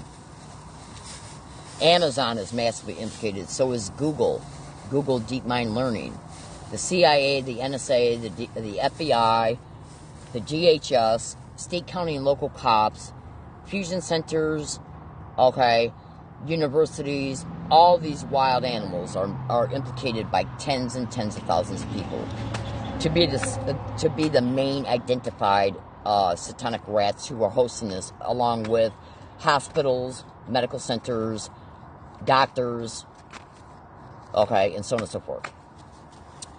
So, when you look at the movie Minority Report with Tom Cruise, what were they doing in the Minority Report, which was a movie about pre-crime?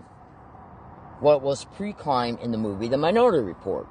Well, in the movie The Minority Report, you're going to see how that they trapped these 3 women, and they put them in a pool, and then each woman on their head had electrodes put on their head so that their brain signals could be interpreted. When you're processing a visual memory, you're doing that through brain signals. The frequency outputs from them. Now, every single time these women precognitively saw a murder that was about to take place, that visual imagery got transferred through the electrodes that were put on their heads to a computer. And then, as a direct result, Tom Cruise was able to see the visual images on a screen. And then he took the information of the visual images in order to try and break it down, in order to try and find out who was getting ready to commit a murder. Now, the reason why I brought that movie up is because predictive programming is one of the non-consensual human experimentations happening to gang-stalking victims. When a gang-stalking victim is put in the end game, go to YouTube and Google and type in Robert Duncan, ex-CIA scientist, The Matrix Deciphered, you'll eventually see information he exposes about endgame theory. And endgame theory is basically a type of, it's a construct.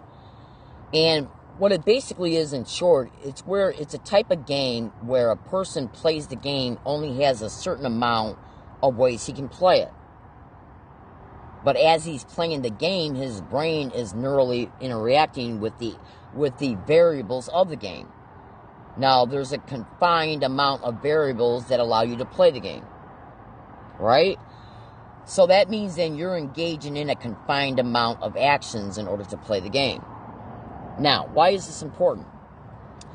Because when gang-stalking victims are forced to experience identical repeated techniques, identical repeated acts, identical repeated victimizations, okay, their personal life has already been destroyed. Social relationships, the ability to make money, the ability to make money and save it.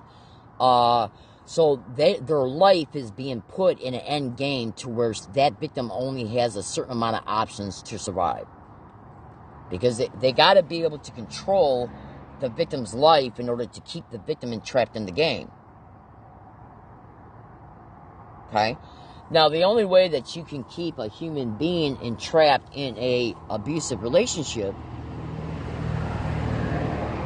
Alright, hold on one second. The only way that you can keep a gang-stalking victim entrapped in a abusive relationship is by and through controlling their resources. Because how do we as human beings survive? Well, we survive by being able to have resources in order to get things in order to help us survive. Food, shelter, water, and whatever, phones, whatever we might be using in order to survive. Right? So, gang stalking takes at least 90% of that away from you. It destroys relationships intentionally. It keeps you from developing uncorrupted relationships. So you can then eventually depend on those people. They don't want you to be able to depend on anybody because they want to keep you in a controlled construct of the program so that they can keep you entrapped in it. Absolutely. Okay? So, when you look at endgame theory, and when you look at ex-CIA scientist Dr. Robert Duncan, and how he exposes the Matrix Deciphered, you will learn that gang-stalking victims are put in endgame theory programs. Because that's what gang-stalking is. It's an endgame theory program, which forces you into the crime of gang-stalking and then only allows you an extremely limited amount of resources to fight it. okay? And to survive while you're trying to fight it, right? So, you know, what is pre-crime connected to the Minority Report? That's where a computer is being shown imagery so that the imagery can be used to decipher where a crime's getting ready to take place at. Well, when you're a gang stalking victim, you know that you can expect the same repeated crimes happening to you because that's part of the game, right? So every time you experience an action, a technique, a method, your brain is reprocessing that method. That then creates what is known as a neural looped and trained pathway. Okay, so when you go to Google and you type in at Google artificial neural networks, you're going to see that, well, let me also interject this. Research Project 2045 at YouTube and Google at Google, type in Project 2045 gang stalking non-consensual human experimentation, and then when you go to YouTube and you type in Project 2045 and look at the videos there, you're going to basically see about how our intelligence agencies and military are trying to create synthetic biologies, robots, okay, mind uploading. Now, part of mind uploading has to do with forcing the victim's brain to engage in specific behaviors and specific mental responses to the same exact identical repeated crimes. Therefore, it's creating a circular looped neural pathway. They then see how that neural loop pathway is being created, and they harvest all the data from it concerning the neuronal processes of it. Then they can go in and they can take out the specific experiences, the nature of what's in these neural loops, so that they just end up with a naked, empty neural loop. Okay? So they can then go back in and interject through data encoding other attributes of how they want this neural loop to function, like within a synthetic biology, a robot, a hologram even. So that's another additional reason why the entrainment is occurring in gang stalking, because they're harvesting that data. They're seeing every single thing that the brain is processing as the brain is being victimized, and the brain is being victimized by and through identical techniques that intentionally induce the same exact identical mental response and emotional response. Therefore, it becomes a loop. Okay? So, I hope you learned a little bit about this. If you can create and cultivate neural pathways that are contrasting to each other, and then manipulate the memory, you can keep a victim in a non-stop cycle of this crime by controlling all the attributes and variables of their life, while in the midst of these crimes, neurally influence the victim to cooperate, neurally influence the victim to leave, so when they leave, they end up homeless, so they can be exploited on the street, and then they might want to re-interject a man back in their life so he can seduce her again, so he can make love to her, so he can videotape it, so he can sell it. So they're making money off this woman every and any way they can. They'll eventually make money off her through the illegal probate control schemes, so they can then endlessly make money off her through insurance fraud schemes and use her as a straw person for federal and state funds. That's a fucking loot leave. Welcome to your sick bitch demonic government. The gang stalking victim in any country that there's tens of thousands of victims right now in the United States. Each one of these victims is making massive amounts of money concerning all the different types of crimes that the victim is forced to endure. While the victim ends up homeless, penniless, lucky if they can even afford a ramen noodle, okay, while they're experiencing non-stop gang stalking crimes every single day in one form or another. And they're making money off that. They're literally even making money off the torture, okay, of the victim's brain through directed energy weapons, through neural manipulations, through remote neural monitoring. And then they take a look at how the brain and body is responding to it. They take that research data and sell it to research groups. It's even been widely reported that people are paying these people to watch a gang stalking victim's brain be tortured in real time, because as the victim's brain is being tortured through directed energy weapons, voice to skull, they're seeing how the brain is responding to it on their monitor. It's being reported that they're even getting money from people so those people can watch the brain being tortured as it's being tortured in real time and manipulated. So they're literally making the money off the gang stalking victim every single way that they can possibly achieve it. And all of this is allowed by the federal, state, county, and local law enforcement. Because they're directly connected to it and controlled by it. So they're making money off of extreme torture, extreme exploitation, extreme medical racketeering schemes, insurance fraud schemes, every single fucking thing that you can think of, and identity theft schemes, illegal probate control schemes. They're fucking making money off of each and every gang stalking victims in ways that your mind can conceive and cannot. So one of the purposes of the reason why I made this friggin' video is in order to expose these wild, sadistic, demented, depraved, criminally insane, raping, gang raping, human trafficking, wild, murdering animals every single fucking chance I get. Because that's all they are at the end of the fucking day. Is nothing but satanic, demonic, depraved, criminally insane, murdering wild animals. It's all they are. It's all they'll ever be. They don't give a shit what you, me, or anybody else thinks about them at all. Since when does a human trafficker care about what you think about what they might be doing to a person? They don't give a fuck. They don't give a fuck about what they're doing to the person or what you think about it. The only thing this crime cares about is that if this crime gets out into the public awareness concerning the entire population or a big chunk of it, then they would have to answer for their crimes. So consider this, and then I'm literally going to let you go. When you research gang stalking, targeted individuals, directed energy weapons, and or psychotronics, and or remote neural monitoring, and or torture, and or rape, and or gang rape, and or human trafficking, and you see the amount of Google generated responses you get, when you see the tens of thousands of posts and YouTube videos and much more, what you will never run across is gang stalking being covered on the national news, not once, except for the mass shootings, some of the mass shootings that have occurred. When you go to Google and extensively research voice to skull, hearing voices in your head, and mass shooters, well, what the fuck do you think that could have been? Do you think it might have been voice to skull torture that these mass shooters were enduring? And or neural manipulation to get them to engage in the mass shootings by using voices, by using massive torture endlessly on the victim, and then using voice to skull with voice morphing to make the victim believe that all they got to do is go out and commit this mass shooting and everything will be okay.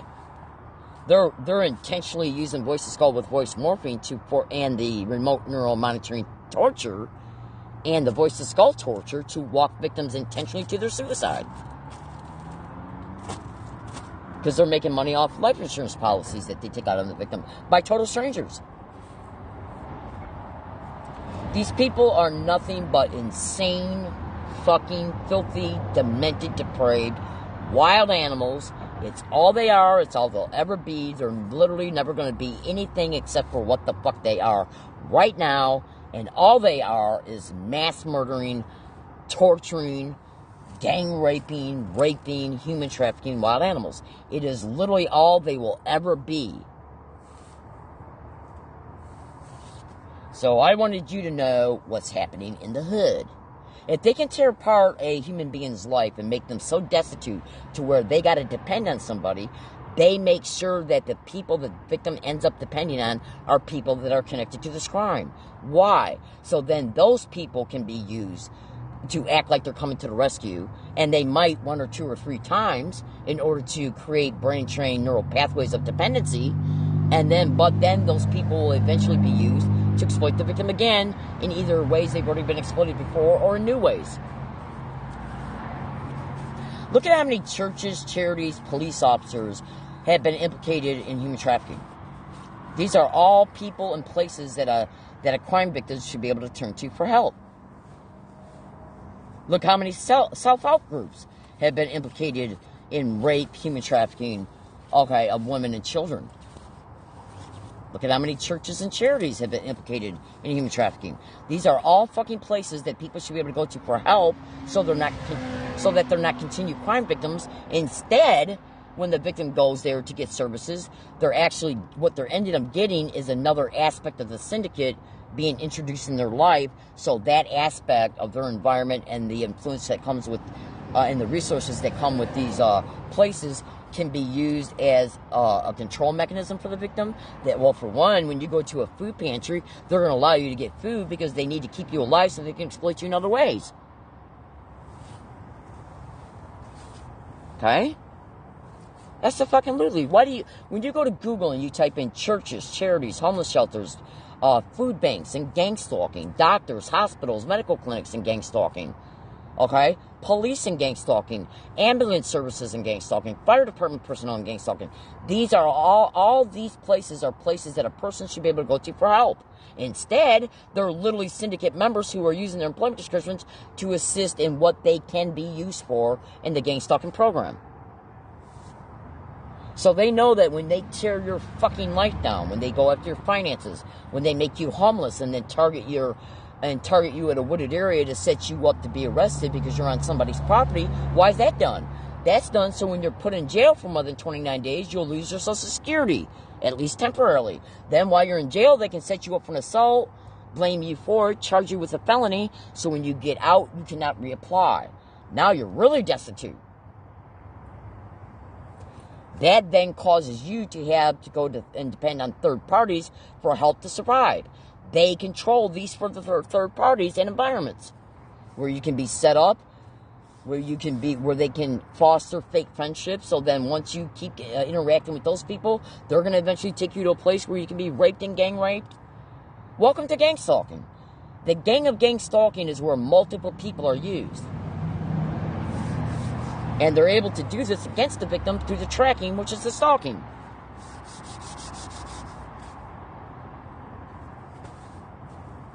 These fucking satanic, fucking filthy murdering whores got the capacity to interface with everybody and anybody and use anybody and everybody of any age, any employment description. Okay, they can, if you've been made homeless, they can find out what property you're camping on. And then they see who pays the taxes on that property. They then now can find a phone number to call that property owner up and say, you got somebody staying on your property, we're investigating. It's a good idea that you go and evict this person from this property. And so then that property owner goes and evicts the person. Now the person is tied up and moving again. So their schedule's not compromised. Hold on a second. Or the property owners can be used then to turn around and call the cops. Okay? So then the victim is set up for an arrest. They go to jail. They're in jail for more than 29 days. They lose their benefits. So do you see how all this fucking shit works? In part. Okay?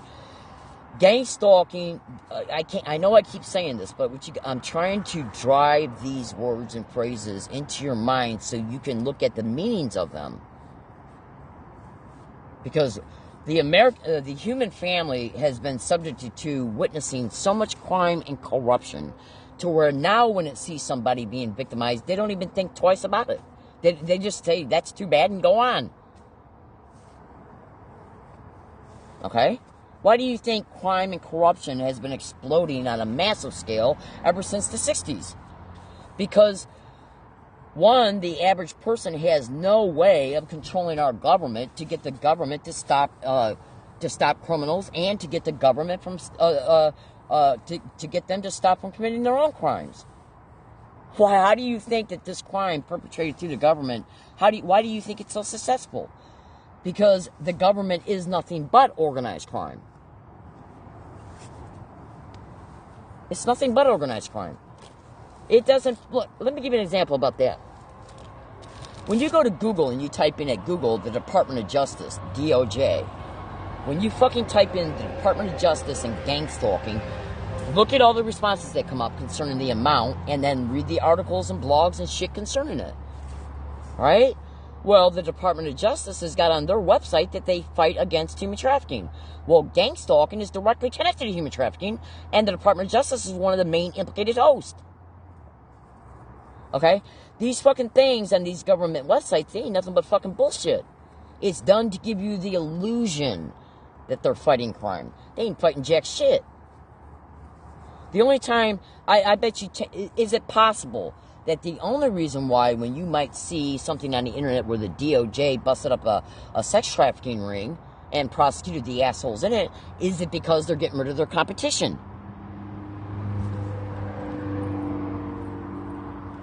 Because consider this and listen to me very well, because this should really help you see it even better. Listen to this. There's literally tens and tens and tens of thousands, okay, of gang stalking victims all over the America right now. Okay? There's actually hundreds of thousands. So let's just say there's tens and tens of thousands of gang stalking victims all over America right now, which there absolutely is. This crime's an epidemic. So check this out. Not one of these victims can get their case investigated. And if something's not being investigated, then it's not being prosecuted. Right? So why would then all these crimes be allowed to occur on a daily basis while every single thing that's done against a gang stalking victim is protected by the system as well? Right? So if gang stalking is directly connected to mass murder, human trafficking, including sexual and labor, rape, gang rape, racketeering schemes, identity theft schemes, land co-opting, property co-opting, trust fund liquidation, identity theft, everything that you can think of, car theft, you fucking name it, they're involved in it. So if not one crime of gang stalking is being investigated, not one crime, not one victim is being advocated for, you got to think to yourself, how could that be if our government's supposed to be fighting crime at the federal, state, and local level concerning law enforcement? It's not being investigated because they're directly fucking hosting it. So then why is it then that on occasion, if you got a Twitter account and you might see a tweet through the Department of Justice where they're saying they just busted up a human trafficking ring, so how can the DOJ be doing this if they're involved in human trafficking? Because they're well, so then you think to yourself, how could that be? Well, say if you look at the gangs, look at our education concerning what gangs are, concerning how they operate. So in Los Angeles, there is said to have maybe 10, 15, 20 well-known gangs. Okay? So each of those gangs has their own territory. Right? Absolutely. Now, so if the federal government and state, county, and local governments are the ones who are perpetrating gang stalking, and gang stalking is directly connected to human trafficking, then those human trafficking victims are always going to be kept in the crime of human trafficking. They're never going to be allowed to escape it, right? Because they're making money off the victims in massive amounts of different ways. Okay?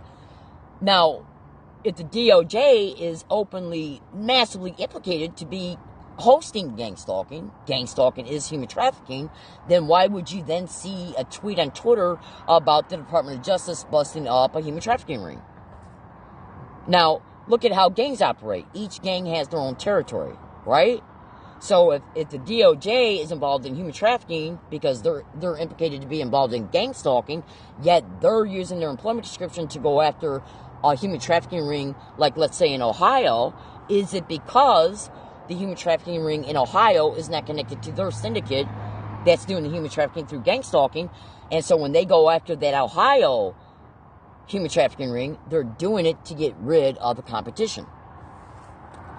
So gang stalking can move into that neighborhood and take over.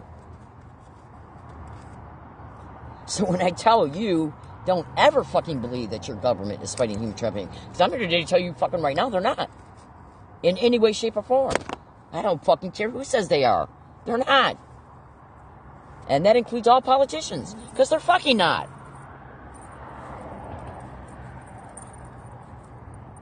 Okay? Abso-fucking-lutely. In closing, go to Google and type in the following to gang stalking: the FBI, the CIA, the NSA, the DHS, the DOJ, fusion centers, state, county, local cops. Google all of them to gang stalking.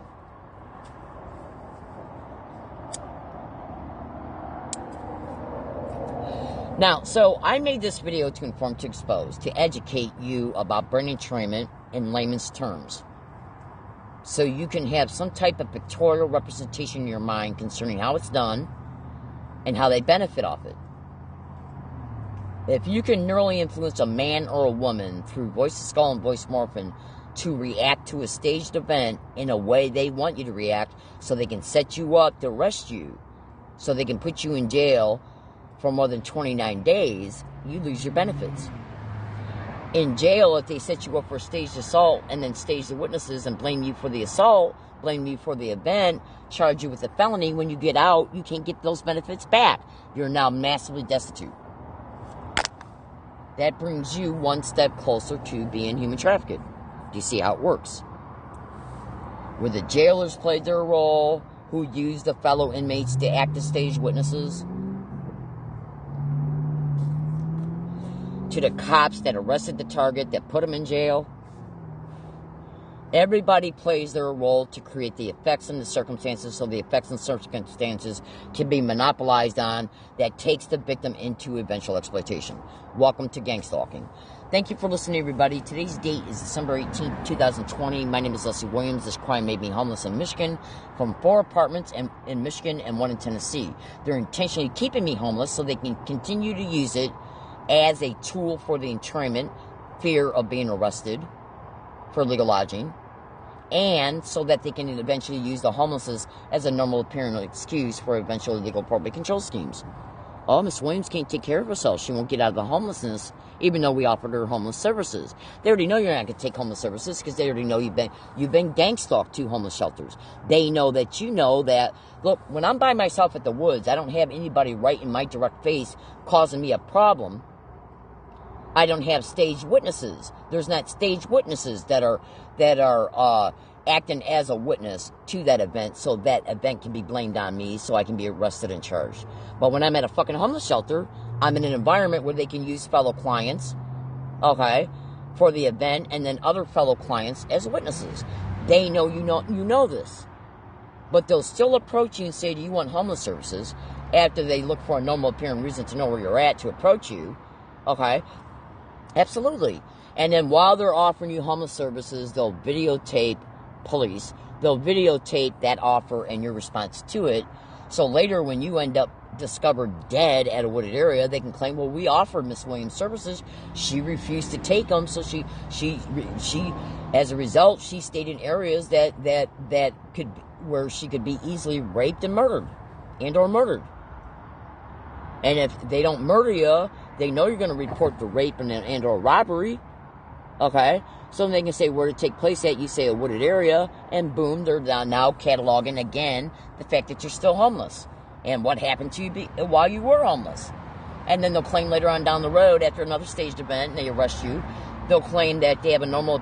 They'll claim then that you can't take care of yourself and that you're putting yourself in dangerous situations because you think you're being stalked. You won't get out of the homelessness even though we offered you services. They already fucking know, okay, that you won't go because they know what you're going to experience. And then they'll try and claim you can't take care of yourself or make the right decisions to keep yourself safe, and then petition the court to take a legal probate control of you so they can treat you like a straw person for federal state funds, to exploit your insurance because the gang stalking will continue in the home. The victim will be intentionally provoked to say or do something, or falsely accused that they did something. Then they're told they got to go back into the psychiatric ward to get on different medication because their behavior's out of control, and then that's where they engage in the insurance fraud. While the victims in these group homes that they're put in through the illegal probate control, their food and drinks are drugged with the date rape drug. Their drug takes effect. They bring in men to endlessly rape the women throughout the night. All those rapes are videotaped and sold separately to pornography groups. Welcome to Gang Stalking.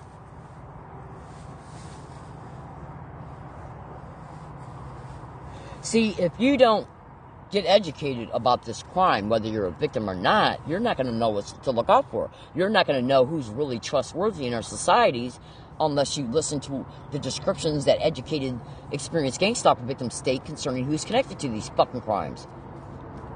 That's the fucking loot. I'm a grown woman. I'm getting up there in my 50s. Now, I've lived long enough on this planet to know, okay, I'm old enough to know about this world concerning my own experiences and my own educated knowledge, and then you take the experiences and the educated knowledge connected to gang stalking, and I wake up every fucking day in my tent and I see the circumstance I'm in that I was intentionally put in through gang stalking, and how my life is controlled within the parameters of the end game program of this fucking crime, prohibiting me from getting out of any current circumstance that they've already put me in, which includes the homelessness. Do you honestly think I'm not able to mentally deduce what the fuck is going on here? This crime won't even allow you to present evidence in court that you're being gang stalked. Because they fucking know you are. They can't have you prove it in court, because then that validates your statements. Then therefore they can't take a legal probate control of you down the road.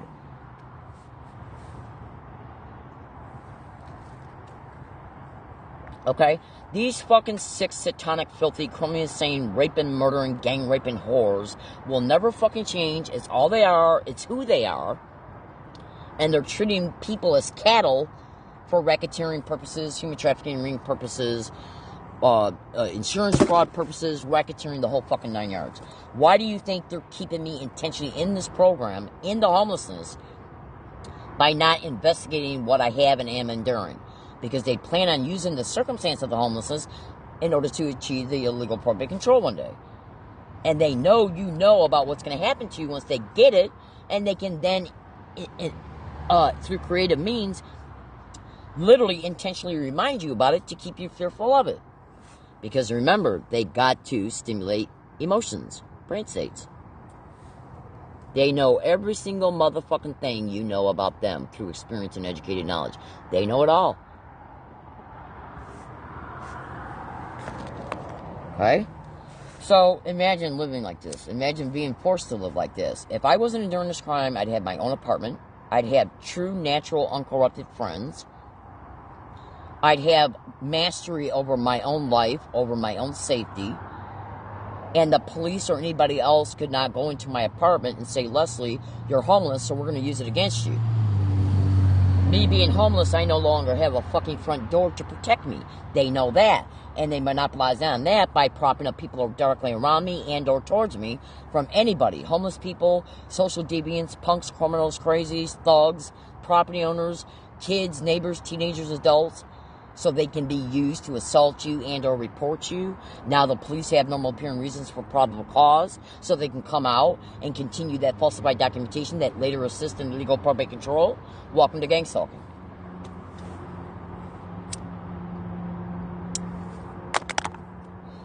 Alright, check it out. I gotta go. We're gonna, so I got stuff to do today. I'm at the Octopus Tree location. It's a wooded area that's literally got a tree on the property that literally looks like an octopus tree. I mean, the tree itself looks like an octopus, literally. I've already showcased it in some of the videos dedicated to this Periscope account. So when you go into the profile and watch those videos, you'll eventually see it. We're going to see if anything happens concerning me, about me, around me, towards me, or against me on this property, by and through anybody that could already be on it, and I just don't know it yet because I'm inside my fucking tent. And that's another thing these little sick fucking bitches will do in order to excite a response. They'll make sounds around you intentionally to make you afraid that somebody's in the area. And why do they do that? Because they already know you know they've staged massive events against you at fucking wooded areas, including assaults. So they intentionally make the sounds in order to let you know somebody's in the area, in order to excite fear and a brain response. And what did I fucking say earlier concerning how they anchor stimuli in the victim's mind? It's not just through words and phrases, but it's also through physical gestures, visual things for the victim to see, but it's also through specific types of sounds. What do you think fucking voice to skull is? That's a technology that's used to do what?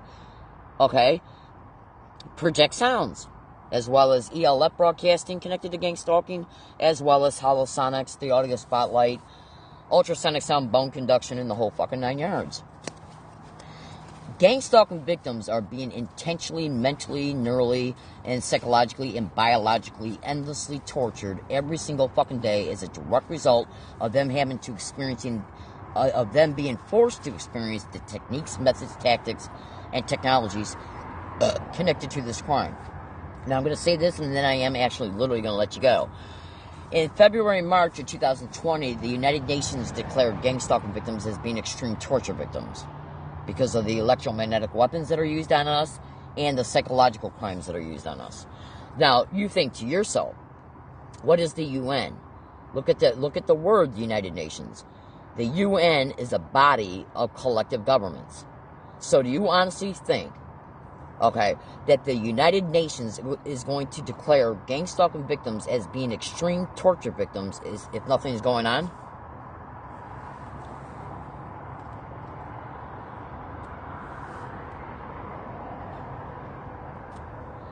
Okay? So, my fellow American citizens, follow my instructions in this video concerning what I state you should do. Research my descriptions, okay? And then all the information that comes up per description is a piece of the puzzle. Thank you for listening. Everybody have a good day. So let's see if anybody is propped up anywhere on this property or around it. That includes coming on it or through it, whether they approach me and or my property or not. That includes when I set up my solar panels at around 10 a.m. That includes when I'm interfacing with any hidden property on this property. Before I go to that hidden property, as I'm interfacing with it and as I'm reorientating how it's hidden. Let's see if anybody reports me. Anybody of any age, under any normal apparent excuse, reason, or mishap. Let's see if any incidents occur. Thank you for listening. Everybody, please say a prayer for my safety. Right when I get done making this video, I'm going to put it on Twitter. From Twitter, I'm going to send it to my email file. And I'm also going to put it on YouTube. Now, once I do all these things, it's going to have an electronic time and date stamp on it. So if anything that I have ever predicted comes true, including the things I predicted in this video, after these statements got a sealed electronic time and date stamp on it, do you honestly think that would be an accident? If I'm predicting it at 6:30 a.m. in the morning, let's see if I'm assaulted, arrested, ticketed, or forced off this property through any incident or person, and then it happens right after I predicted, do you think that's a fucking accident? And I made predictions last night on my tape recorder. Before I went to bed, I stated, let's see if anybody fucking comes on this property. From this second forward. That meant anytime during the night or this morning. Or anytime during the day, or any time of all days while I'm still utilizing this property, which I'm preparing to move from now, which is why I gotta let you go. Okay? So, thank you for listening, everybody. Please stay with this account. Please say a prayer for my safety. And I'm literally gonna have to say goodbye, or I'll just keep on talking. So, I might make a video later on today, so, stay tuned to this account to see if I make another video today. If I don't today, I'll be making another one here within the next few days to update you on if any current events have happened, and to update you concerning me moving. Thank you for listening. Today's date is December 18th, 2020. My name is Leslie Williams. I live in San Diego, California. Everybody have a good day, okay? All right. Bye-bye.